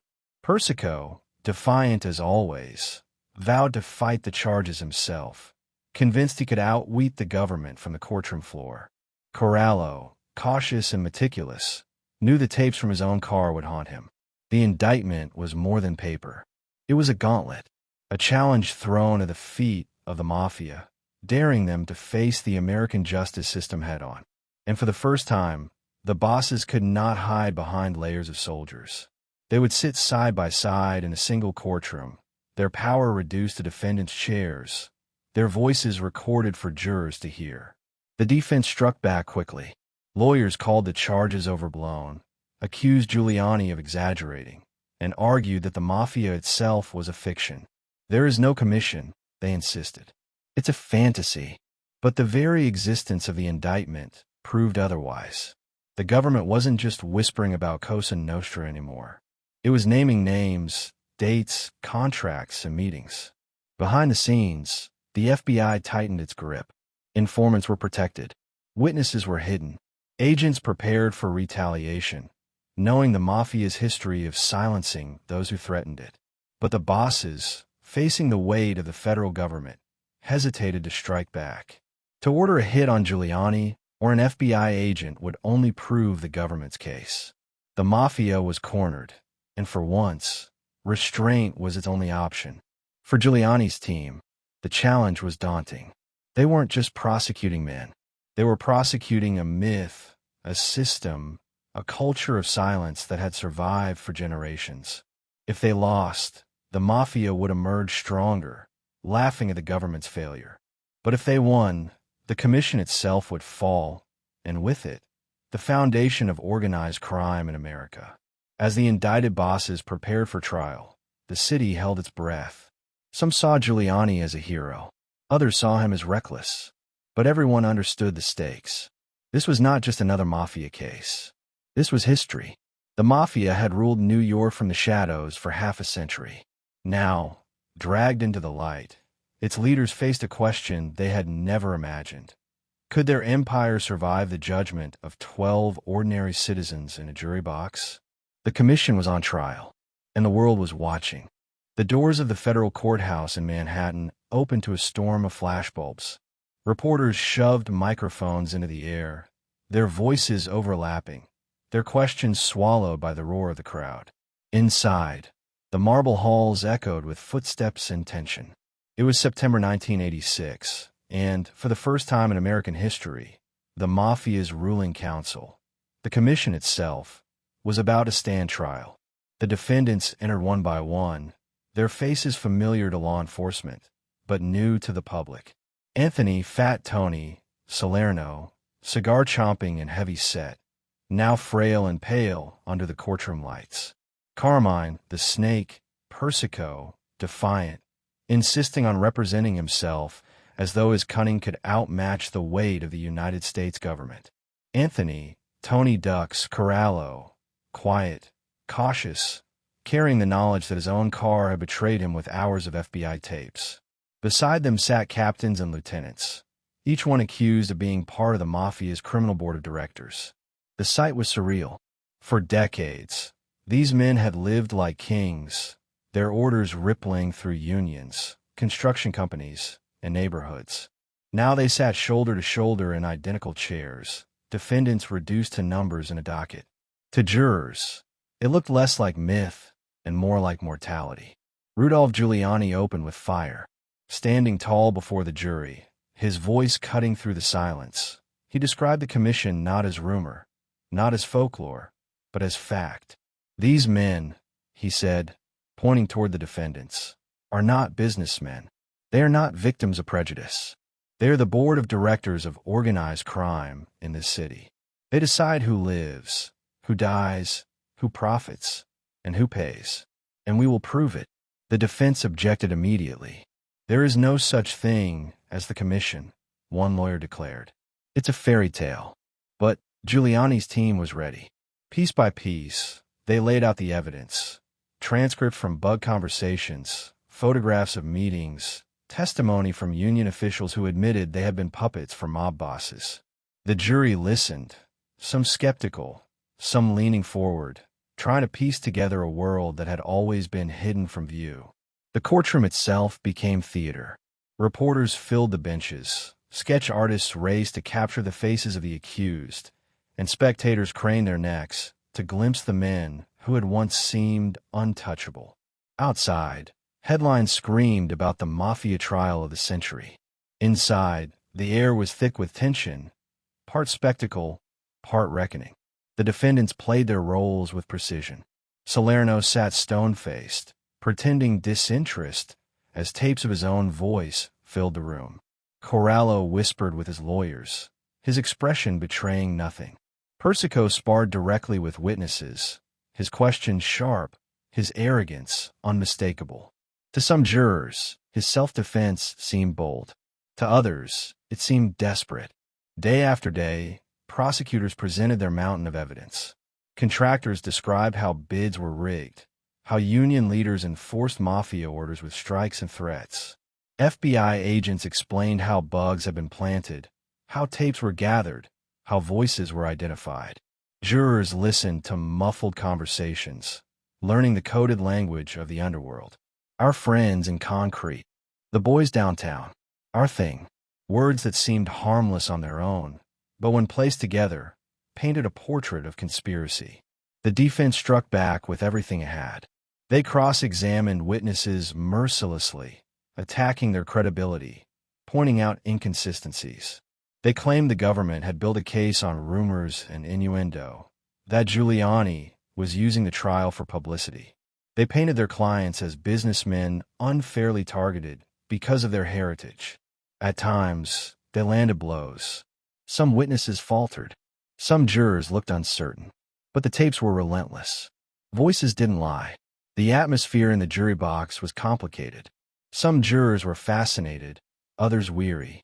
The trial stretched on for months, testimony piling up, evidence charts filling the courtroom walls. Security was tight. Jurors were kept anonymous, their identities hidden, their safety guarded. The fear of mafia retaliation hung over everything. Yet despite the danger, the jury held firm, listening, absorbing, waiting. For the bosses, the humiliation was profound. They had spent their lives cultivating images of power, authority, untouchability. Now they were frisked by guards, scolded by judges, forced to sit quietly while prosecutors dissected their lives in public. The men who once commanded armies of soldiers now had to ask permission to use the restroom. It was a slow dismantling, not just of their freedom, but of their myth. But the trial was more than humiliation. It was exposure. For the first time, the public could see the mafia not as Hollywood fantasy, but as corporate corruption. Jurors heard about skyscrapers rigged before they were even built, about pensions stolen from workers, about entire industries strangled by invisible hands. The commission wasn't just a criminal council. It was a parasite on the city itself.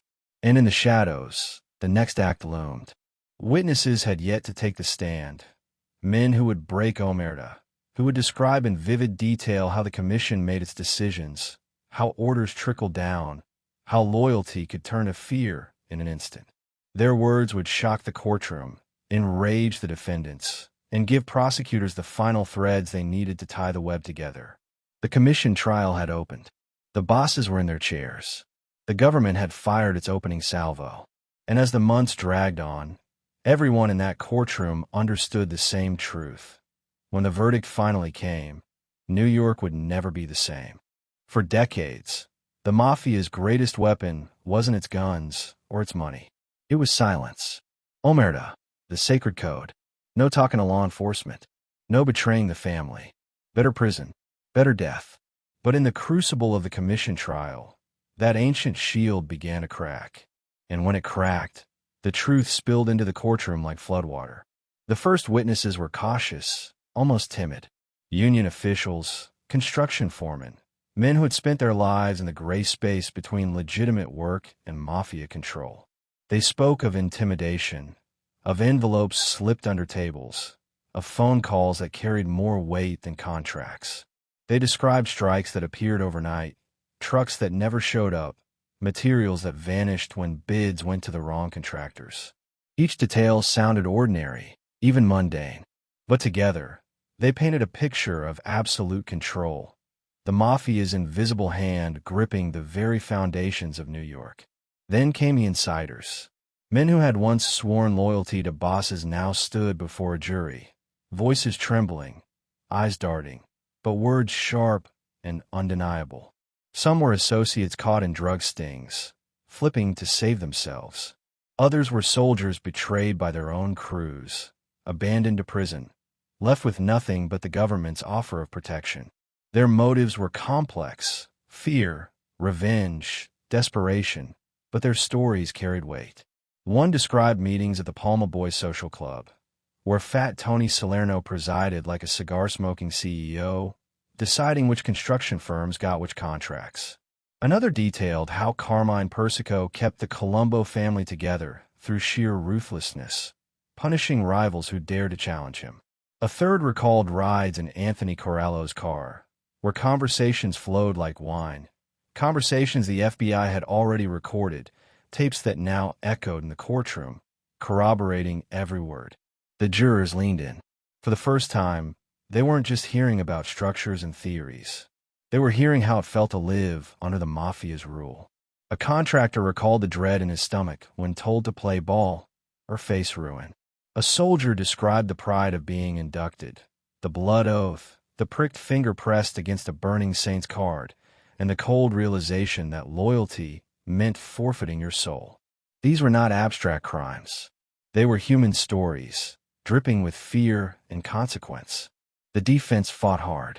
Lawyers hammered witnesses with cross-examinations, pointing out inconsistencies, mocking their motives. "You're only here to save yourself," they sneered. "You'd say anything to shave years off your sentence." Some witnesses faltered, their nerves cracking under the pressure. But others stood firm, bolstered by the tapes, by the documents, by the evidence that aligned with their testimony, like puzzle pieces falling into place. The most devastating witnesses were the ones who revealed the commission's very purpose. They explained how disputes between families were settled not in alleys, but around tables. How contracts were divided like spoils. How bosses coordinated extortion, as though balancing corporate budgets. For jurors, it was like watching a curtain pulled back on a theater of power they never knew existed. The Mafia wasn't chaos. It was order, an order enforced with fear, blood, and silence. But Omerta had cracked, and cracks spread quickly. Each witness emboldened the next.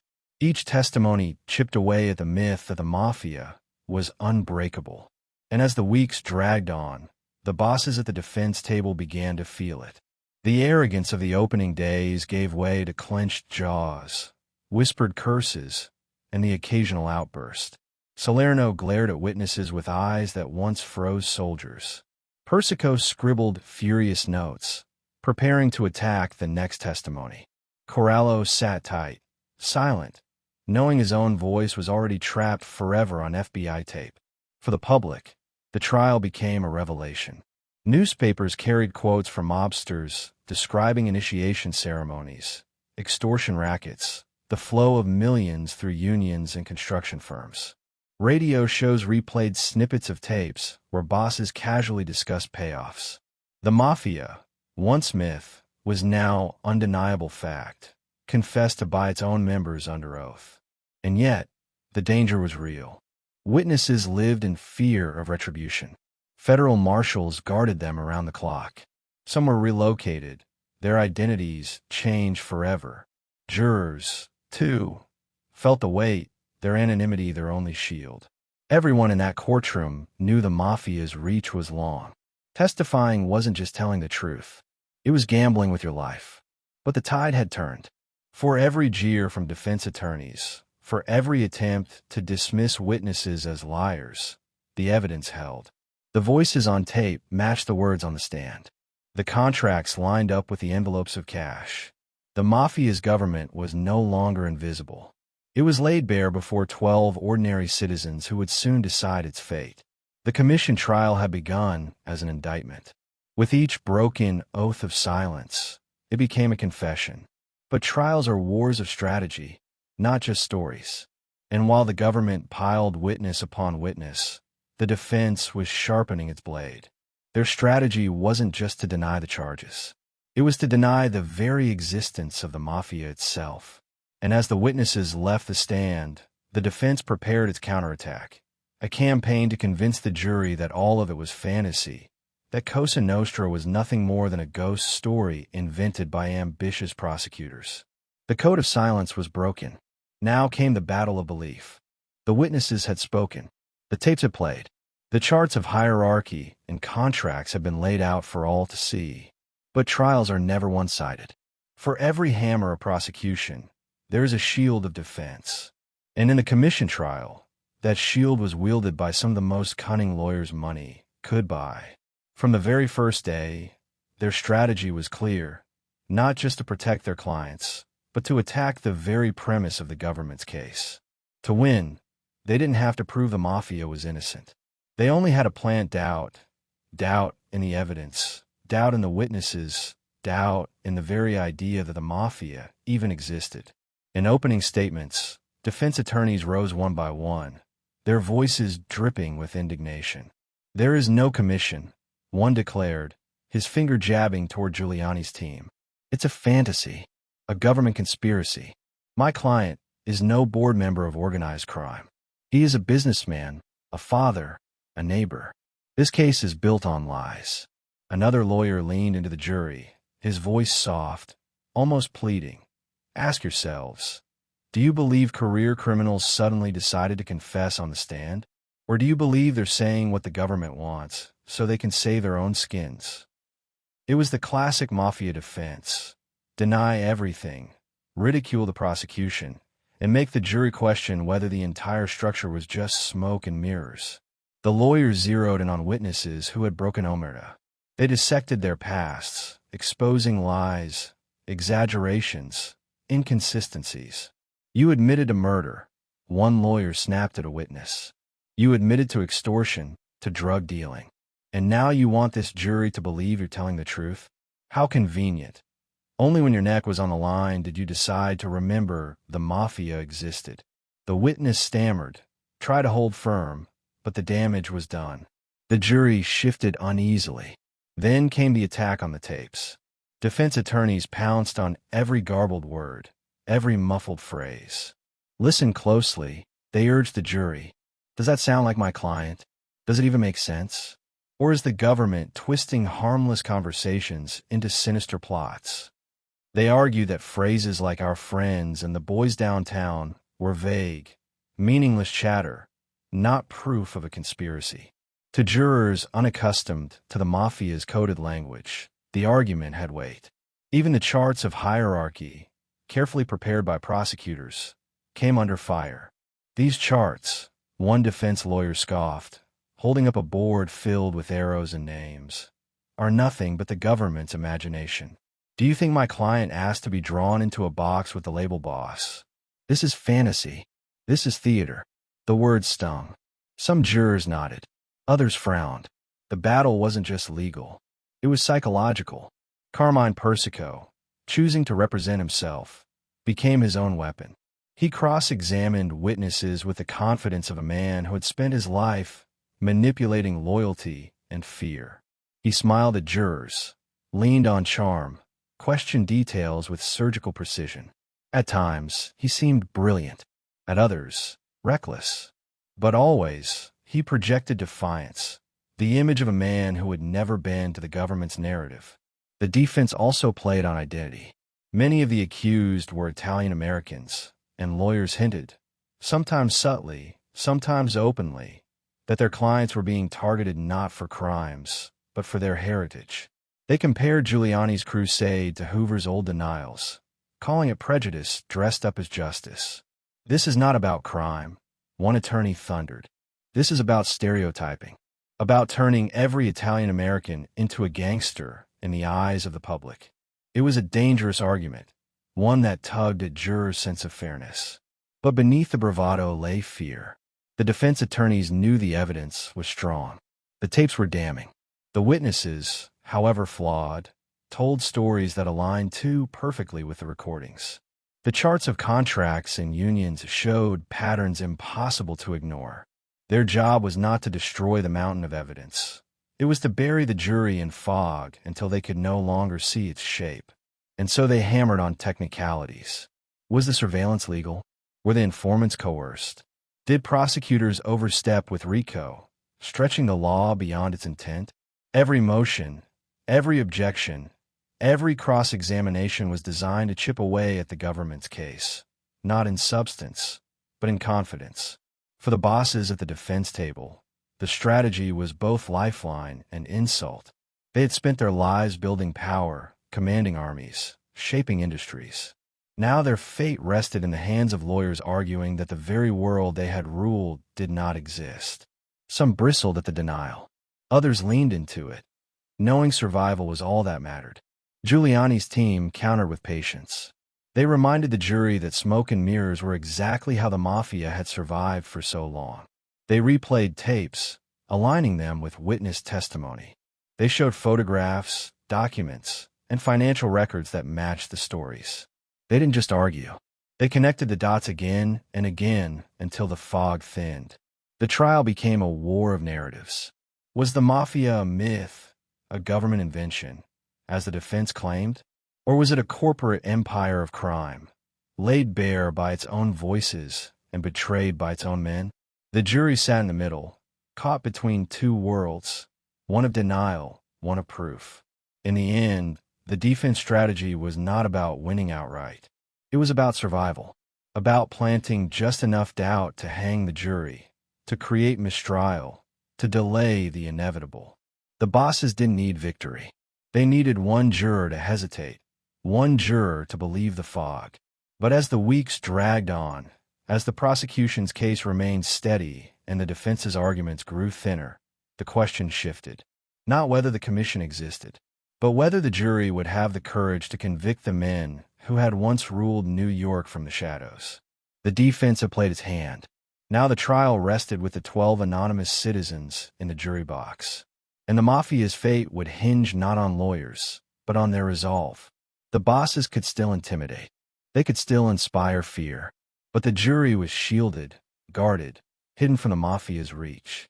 And as the final days of testimony ended, and the courtroom prepared for verdict, the silence grew heavy. The commission had been dragged into the light. The question now was simple. Would the jury keep it there? The courtroom was silent, but the weight of eyes was everywhere. At the defense table sat the bosses of New York, their faces unreadable masks of control. Behind them, lawyers shuffled papers, whispered strategies.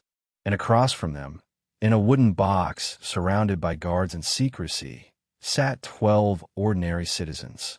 The jury. The most important people in the room.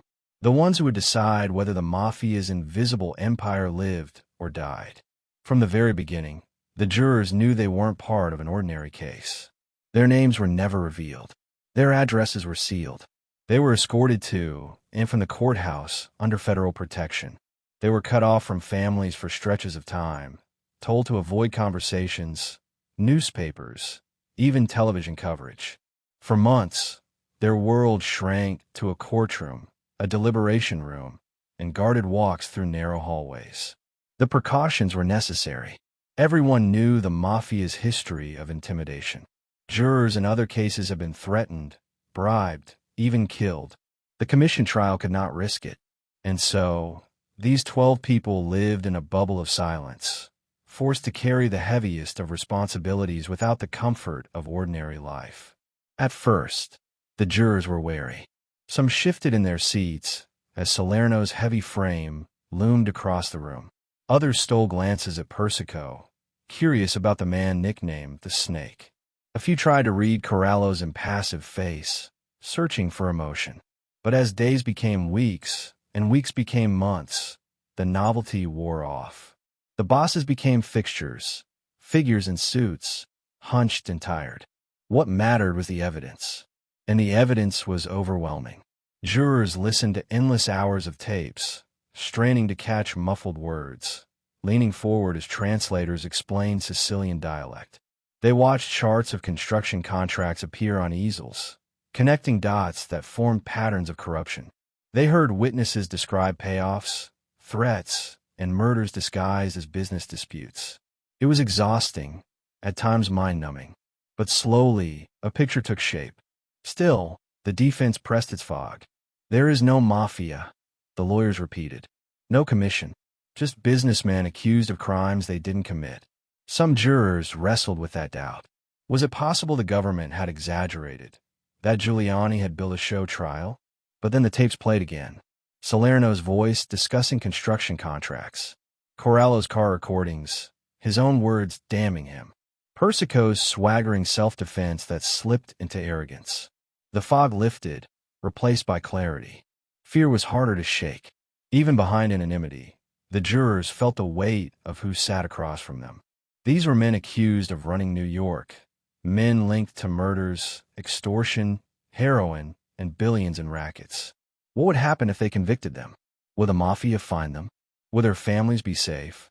The government assured them of protection, but fear has a way of creeping in during sleepless nights. And yet, something else stirred in those jurors: resolve. For decades, the Mafia had thrived on the assumption that ordinary people would never stand against them. Fear had kept neighborhoods silent, unions pliant, politicians hesitant. But here, in this courtroom, 12 citizens have been entrusted with the power the bosses thought they controlled, the power to decide, to strip away myth and declare, in plain words, guilty or not guilty. The weeks dragged into months. Testimonies blurred. Legal arguments repeated. The trial consumed nearly a year. Some jurors grew restless, longing for their lives back. Others grew steely, determined to see it through. But through it all, they held firm. No one cracked. No one ran. The bosses noticed. The cold stares they once used to cow witnesses had little effect on the jurors. Salerno's glowering eyes no longer made them shift in their seats. Persico's courtroom theatrics no longer dazzled. Corallo's silence no longer seemed mysterious. It seemed damning. The balance of power had shifted. For the first time, the Mafia's board of directors was no longer feared. It was judged. Outside the courtroom, New York buzzed. Newspapers printed daily updates. Television anchors speculated on outcomes.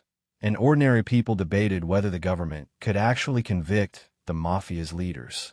For many, it was unthinkable. The Mafia had always been too big, too strong, too untouchable. But as the trial crawled forward, the possibility grew real. Inside the deliberation room, when the time finally came, the jurors faced the enormity of their task. Stacks of evidence surrounded them. Transcripts filled the table. The charges were dense, the language complex. But beneath it all was a simple question. Did these men, sitting together as the commission, run a criminal enterprise? The discussions were intense. Some jurors voiced doubts, pointing to inconsistencies in witness testimony. Others pushed back, pointing to the tapes, the patterns, the undeniable structure of corruption. They debated into long nights, voices rising, tempers flaring, but always circling back to the evidence. Piece by piece, they dismantled the defense's fog until what remained was clear. They knew the risk of their verdict. They knew the weight of their decision. But they also knew the truth. The Mafia's silence had been broken. The commission's myth had been shattered. And the jurors, shielded by secrecy, chose to hold firm. When they returned to the courtroom, when the foreman rose with the verdict in his hands, the air was electric. The bosses sat motionless, their masks unbroken. Giuliani's team leaned forward, hearts pounding. The jurors spoke the words that would echo across history. Guilty. The room was hushed. Not the quiet of peace, but the quiet of history tightening its grip. After months of testimony, after endless tapes, after witnesses who broke omerta and defense lawyers who clawed at shadows, the moment had arrived. November 1986. The jury filed back into the courtroom, their faces unreadable, their anonymity still intact. All eyes turned to the foreman, who held the weight of half a century in his hands. At the defense table, the bosses sat like statues. Anthony, Fat Tony, Salerno stared straight ahead, his once powerful frame now weakened by illness, but his pride unbent. Carmine Persico leaned back, trying to look relaxed, but his fingers drummed on the table, a rhythm of nerves he couldn't suppress. Anthony Corallo sat silent, his lips pressed thin, as though he already knew what was coming. The judge asked the question that echoed through the room. Have you reached a verdict? The foreman rose. Papers rustled. The room held its breath. On the charge of racketeering, guilty. The words hit like gunfire. One after another, the charges were read. Extortion, conspiracy, labor corruption, gambling, bid rigging. Guilty, guilty, guilty. The commission, America's invisible board of directors, was convicted in the cold light of a federal courtroom. The bosses didn't flinch, at least not outwardly. Salerno remained stone-faced, the cigar man without his cigar, stripped of ceremony. Persico jotted notes furiously, pretending to plot appeals even as his empire collapsed. Corallo closed his eyes, sinking inward, his silence at last broken by defeat. Giuliani and his team exchanged glances of restrained triumph. They had done what many thought impossible. They had not only proven the Mafia existed, they had proven its government could be brought down.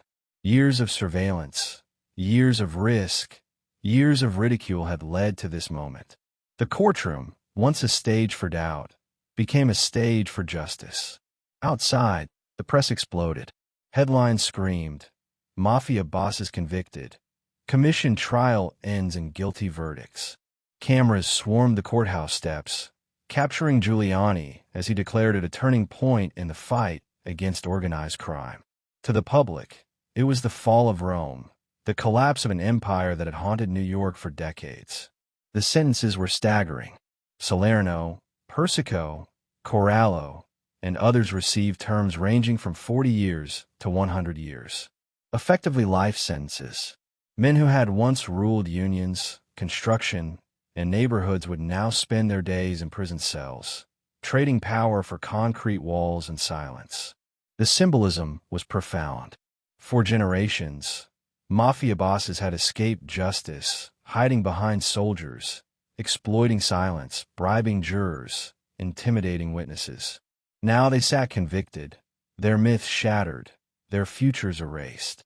The commission had been meant to bring order to chaos, to prevent wars, to preserve the Mafia's empire. Instead, it became evidence in its own trial, the very structure that prosecutors used to dismantle it. But if the public saw finality, the Mafia saw survival. Convictions didn't erase the 5 families. Soldiers still collected envelopes. Captains still commanded crews. Power vacuums opened, and ambitious men rushed to fill them. John Gotti, flamboyant and ruthless, had already seized control of the Gambino family with Castellano's blood. Other families regrouped, their leaders issuing orders from behind prison walls. The commission was crippled, but not destroyed. Inside the prison system, the convicted bosses carried themselves with the pride of soldiers. Persico declared himself still the boss, even as he donned prison khakis. Salerno maintained his dignity, though his health collapsed behind bars. Corallo faded quietly, his silence now permanent. They had lost their freedom, but in their minds, not their honor. For the FBI and Giuliani, the verdict was vindication. RICO had worked. Years of ridicule, claims that the Mafia didn't exist, that the government was chasing shadows, were silenced. The commission trial became a model for future prosecutions, a blueprint for dismantling organized crime at its highest levels. Yet beneath the celebration lay unease. Could the Mafia adapt? Could it survive even this? The verdict had struck at its head, but its body still writhed in the streets. Crews remained. Racketeering continued.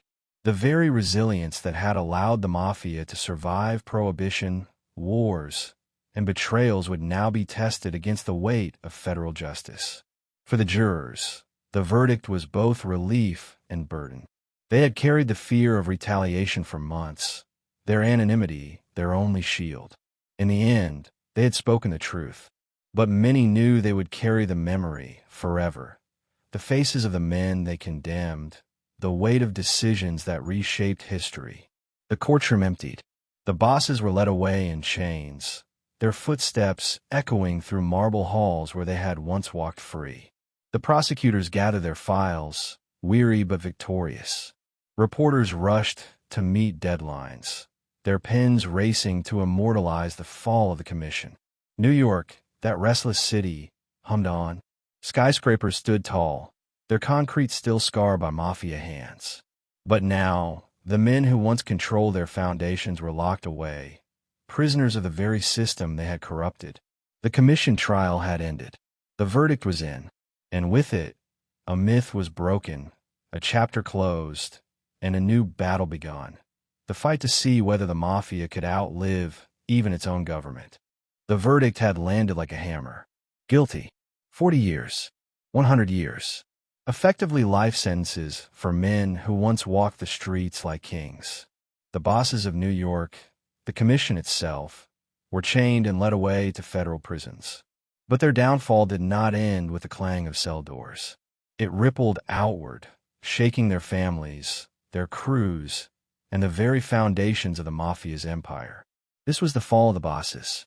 Anthony, Fat Tony, Salerno had been painted as the public face of the commission, the cigar-smoking Don of East Harlem. But in truth, Salerno was already ailing by the time the trial ended. Diabetes, strokes, and failing health left him a shadow of the powerful figure who once presided over the Palma Boys Social Club. In prison, the image of the kingpin faded. The man who had been called the most powerful mafia boss in America spent his last years in hospital wards, confined not by guards, but by his own body. He died behind bars, his empire dismantled, his legend tarnished. Carmine, the snake, Persico, on the other hand, refused to surrender, even in chains. Sentenced to 100 years, he proclaimed himself still the boss of the Colombo family, issuing orders from his cell as though the courtroom's judgment meant nothing. Persico had always thrived in chaos, through the Gallo Wars, through assassination attempts, through betrayal after betrayal. Prison was just another battlefield. Loyalists smuggled messages, lieutenants carried orders, and for years Persico's word echoed across Brooklyn despite the bars that caged him. But the Colombo family, forever plagued by civil wars, was too fractured to thrive. Persico's grip was real but brittle, a symbol of pride that could not stop the decay. Anthony, Tony Ducks, Corallo was perhaps the most tragic of the bosses. Once revered for his caution, his discipline, his ability to avoid prison, hence the nickname Ducks, he was betrayed not by men, but by technology. The FBI's bug as Jaguar had captured his voice, his conversations, his plans. In court, it became the government's most devastating weapon. Convicted and sentenced to 100 years, Corallo entered prison as a broken man. His silence, once his shield, now felt like resignation. He faded into obscurity, his empire seized by others, his legacy defined not by cunning, but by the betrayal of his own car. The other bosses fell in similar fashion. Generals who once commanded armies of soldiers were reduced to inmates in jumpsuits. Their unions were pried away by federal oversight. Their rackets, once steady streams of income, dried under scrutiny. Captains scrambled to seize what remained, but without the commission's leadership, the five families stumbled. For the mafia soldiers on the street, the fall of the bosses was both terrifying and liberating. Terrifying because the myth of invincibility had shattered. If the commission itself could be destroyed, no one was safe. Liberating because the power vacuum opened opportunities. Ambitious captains saw their chance to rise, to reshape the families in their image. But ambition bred instability, and instability bred blood. The Gambino family, already rocked by Paul Castellano's assassination, shifted under John Gotti's flamboyant reign. Gotti's swagger contrasted sharply with Castellano's corporate style, but his rise showed the Mafia's resilience even amid collapse.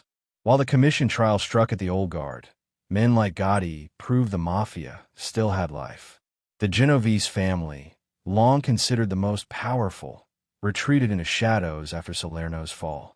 With whispers that Vincent, the Chin Gigante, had always been the true power, the family cloaked itself in deception, Gigante famously wandering Greenwich Village in bathrobes, feigning madness to avoid prosecution. The Genovese adapted, trading visibility for invisibility, surviving even as other families floundered. The Lucchese's struggled to hold ground without Corallo's discipline. The Colombos fractured again, their wars spilling blood across Brooklyn. The Bananos, already weakened by betrayals and the fallout of the Pizza Connection case, were relegated to outsiders, stripped of their commission seat. For law enforcement, the fall of the bosses was proof of concept. The commission trial had shown that RICO could dismantle entire hierarchies, that no boss was too insulated, no family too strong. Federal prosecutors across the country studied the case, adapting its methods to target gangs, cartels, and corrupt unions. The Mafia had been the first target, but it would not be the last. And yet, Even in their cells, the bosses clung to identity. Salerno remained a man of honor to his last breath. Persico refused to relinquish the title of boss. Corallo carried his silence to the end. They had lost their freedom, but not their pride. In their minds, the Mafia was eternal. But outside the prison walls, the world was changing. The 80s gave way to the 90s. Giuliani's star rose, eventually carrying him into the mayor's office. The FBI expanded its reach, launching new squads, flipping more informants, planting more bugs. The commission was crippled, its leaders locked away, its myth shattered. The Mafia was still alive, but never again would it hold New York in the iron grip it once had. The fall of the bosses was more than a legal victory. It was the end of an era. The age of cigar-smoking dons presiding openly over unions and construction was finished. In their place came fragmentation, secrecy, and survival in the shadows. For ordinary New Yorkers, the change was subtle but real. The price of doing business shifted. The fear that once hovered over unions and contractors began to fade. Skyscrapers still rose, but no longer under the Mafia's thumb. The city, long scarred by corruption, began to heal. And yet, the story was not over. For even as Salerno, Persico, and Corallo faded into prison shadows, one man stepped into the spotlight with a swagger that defied the verdict. A man who would seize the Gambino throne and capture the public imagination like no mobster before him. His name was John Gotti, and his gamble would prove that even in the ashes of the commission, the Mafia was not finished. The bosses had fallen. Salerno, Persico, Corallo, names that once carried the weight of empires, were locked away for the rest of their lives. The commission trial had shaken the Mafia to its core. But in the vacuum left behind, chaos has a way of creating new kings. And in New York, that king was John Gotti. Gotti's rise began in blood. December 1985, Spark Steakhouse, Midtown Manhattan. Paul Castellano, the Gambino boss, stepped out of a Lincoln Town car, his coat collar pulled high against the winter cold. He never made it to dinner. Bullets tore through the night, dropping Castellano and his driver in the snow. The hit was daring, theatrical, brazen, and in Mafia history, nothing short of treason. Castellano was the head of the most powerful family in America, and yet his life ended on a sidewalk in front of stunned witnesses. The man behind the coup was none other than John Gotti. Where Castellano had ruled with distance, cold and corporate, Gotti ruled with charisma. Where Castellano dined in mansions, Gotti laughed in smoky clubs. Where Castellano kept quiet, Gotti embraced the spotlight. He dressed in tailored Brioni suits, drove flashy cars, and walked through New York with the confidence of a man who believed he could never fall. The newspapers called him the Dapper Don. Later, when juries acquitted him despite mountains of evidence, they would call him the Teflon Don. To the public, Gotti was myth incarnate. Crowds cheered him outside courthouses. Cameras adored him, catching his swagger, his smirk, his carefully chosen words. He seemed untouchable, a living contradiction to Giuliani's victory. While the commission trial was meant to cripple the Mafia, Gotti made it look immortal. Inside the Gambino family, his rise was both celebrated and feared. Soldiers loved his accessibility, his street charm, his willingness to mingle in social clubs and neighborhoods. He was one of them, not an aloof figure behind mansion walls. But older captains saw a recklessness in his style, a flamboyance that drew too much attention, a risk to the family's survival. In the Mafia, visibility was danger. Gotti thrived on it. The FBI watched with a mix of frustration and fascination. They had just dismantled the commission, convicted the bosses of 3 families, and crippled the old guard. Yet here was Gotti, standing on courthouse steps, smiling as juries cleared him of charges. Witnesses were too afraid to testify. Jurors were intimidated, bribed, or swayed. Evidence seemed to bounce off him like bullets off armor. Every acquittal mocked the government's supposed triumph. But Gotti's gambit carried risks. His assassination of Castellano, while effective, was never sanctioned by the commission. Traditionally, killing a boss without approval was a death sentence. But with the commission crippled by the trial, Gotti's timing was perfect. No one was strong enough to challenge him. Still, his coup fractured old loyalties, and whispers of revenge lingered in the shadows. More dangerous was Gotti's visibility. The very swagger that made him a folk hero also painted a target on his back. The FBI, humiliated by his acquittals, doubled down. They bugged Rave Night's social club, Gotti's headquarters.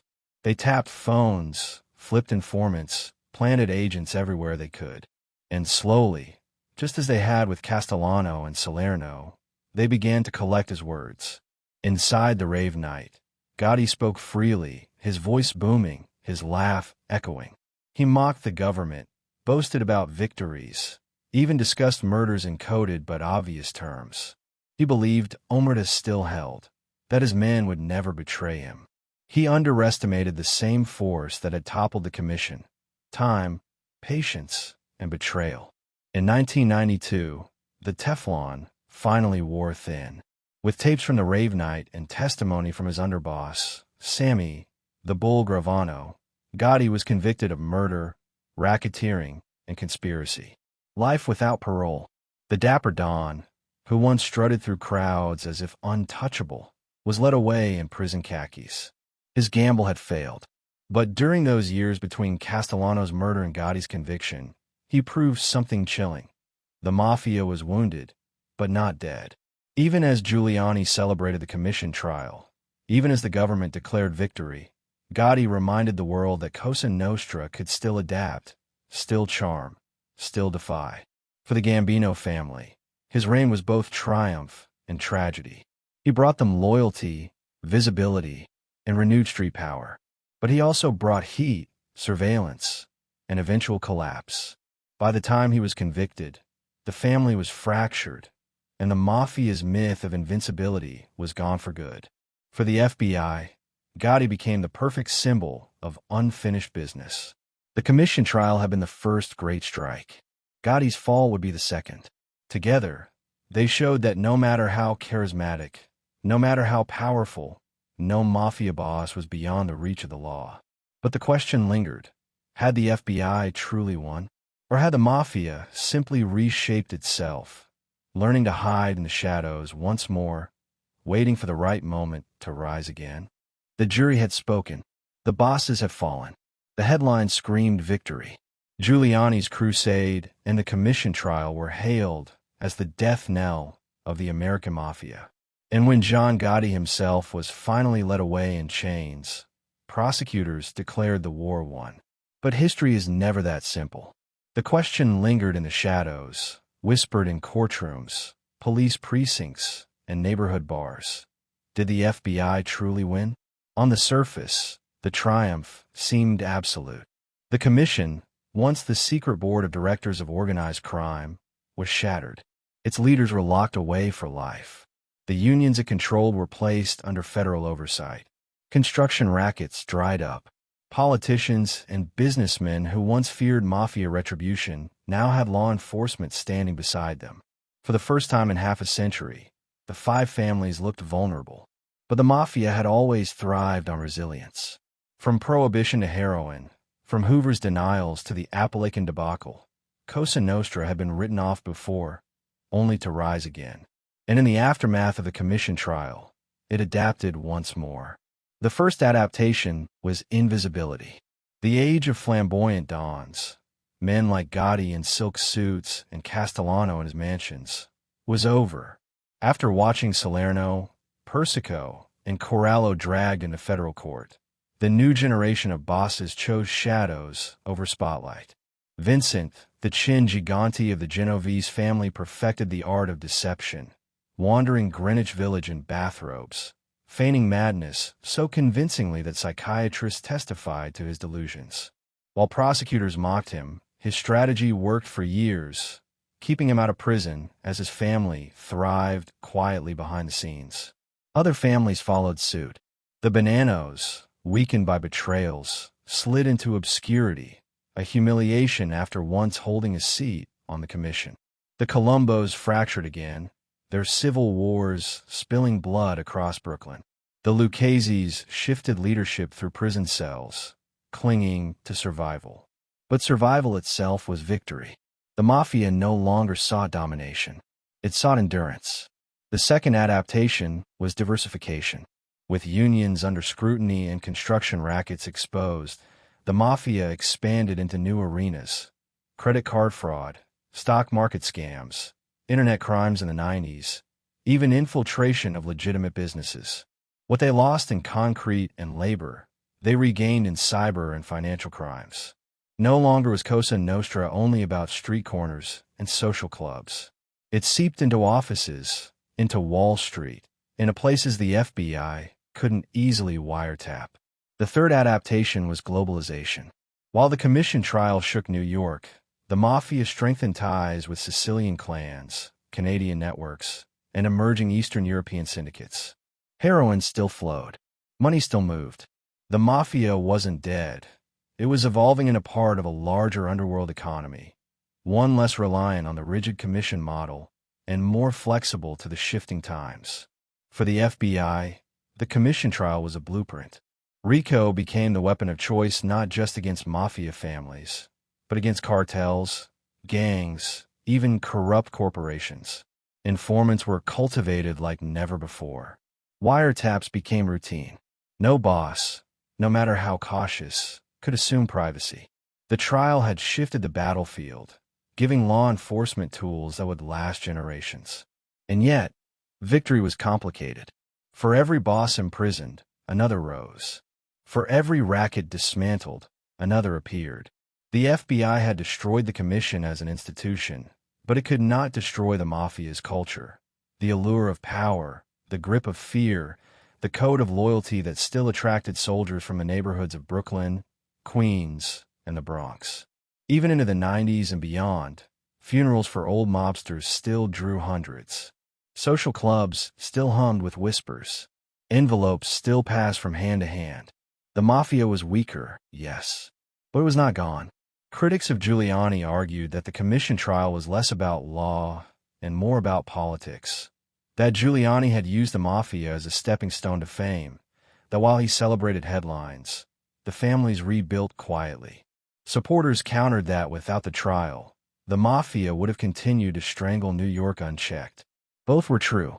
The trial was both a political spectacle and a genuine strike at organized crime. But the final measure was this: the Mafia would never again be what it once was. The commission had been a government within a government, a shadow boardroom that shaped industries and neighborhoods. After the trial, that vision was gone.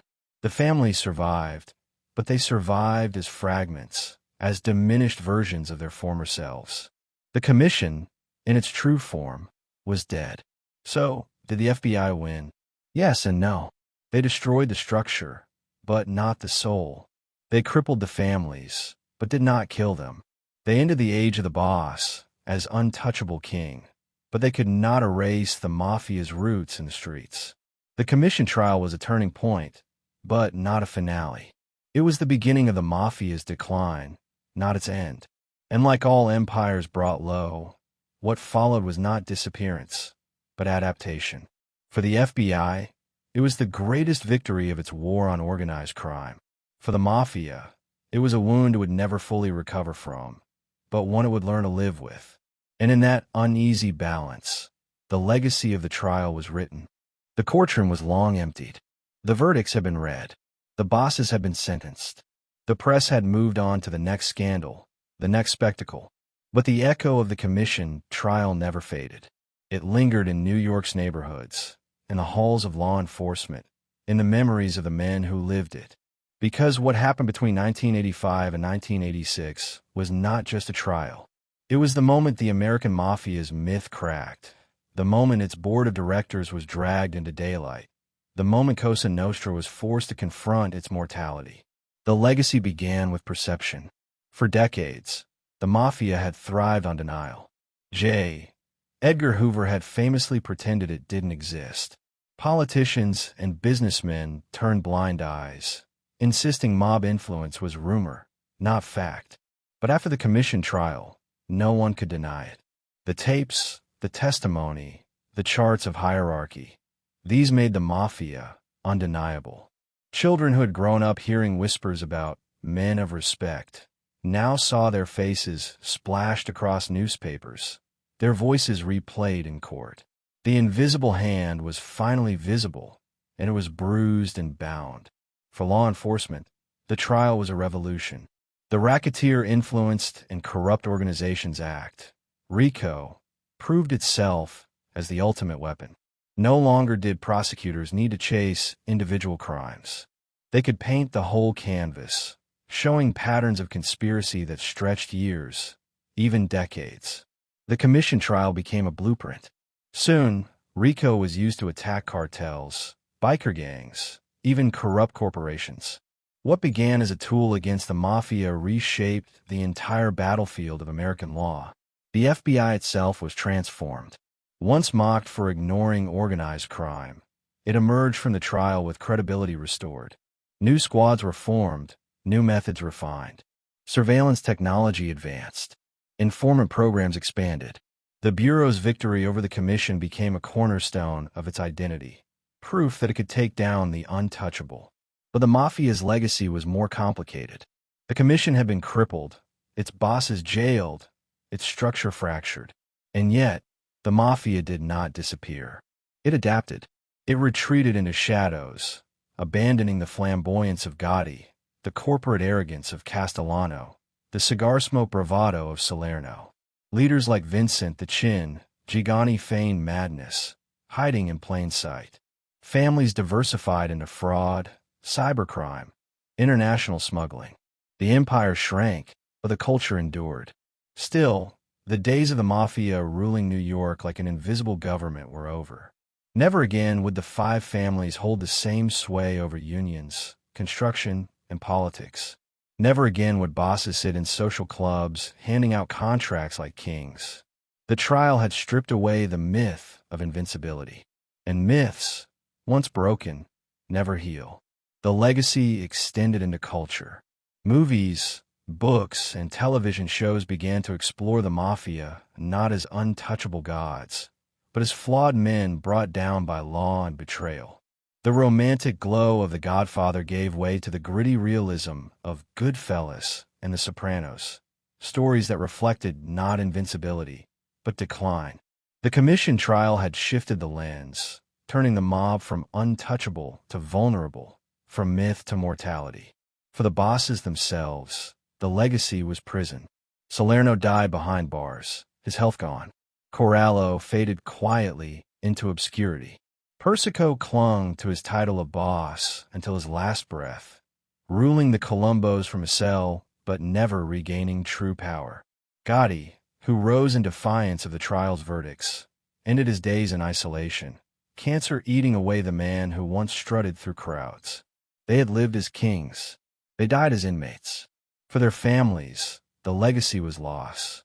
Wives and children watched as empires crumbled, wealth evaporated, homes sold. The proud image of the Mafia Don was replaced with the reality of endless prison visits, FBI surveillance, and the slow erosion of power. The glamour was gone, replaced by grind and grief. And yet, in neighborhoods across New York, whispers still lingered. Social clubs reopened under new names. Soldiers still collected envelopes. Young men still looked up to the mythology, chasing respect the way earlier generations had chased fortune. The Commission trial had destroyed the institution, but it could not erase the allure. In the end, the trial's greatest legacy was paradox. It marked the beginning of the Mafia's decline, but not its death. It proved the FBI's strength, but also its limitations. It broke the myth of invincibility, but cemented the Mafia in history, forever part of America's story. The Commission trial was both victory and warning. Victory, because it showed that even the most powerful criminal organization could be dismantled by patience, law, and courage. Warning, because it reminded us that power adapts, that crime evolves, that shadows always find new places to grow. Nearly 4 decades later, its echoes remain. The Commission no longer meets in smoke-filled rooms. The bosses of the 80s are gone, their names etched in both infamy and defeat. But the story endures, not just as history, but as legend, a tale of how America finally confronted the invisible empire that had lived in its heart for half a century. The commission trial was not the end of the Mafia, but it was the end of an era. And in that end, it gave us a truth more powerful than myth. No empire, no matter how secret, no matter how feared, is beyond the reach of justice.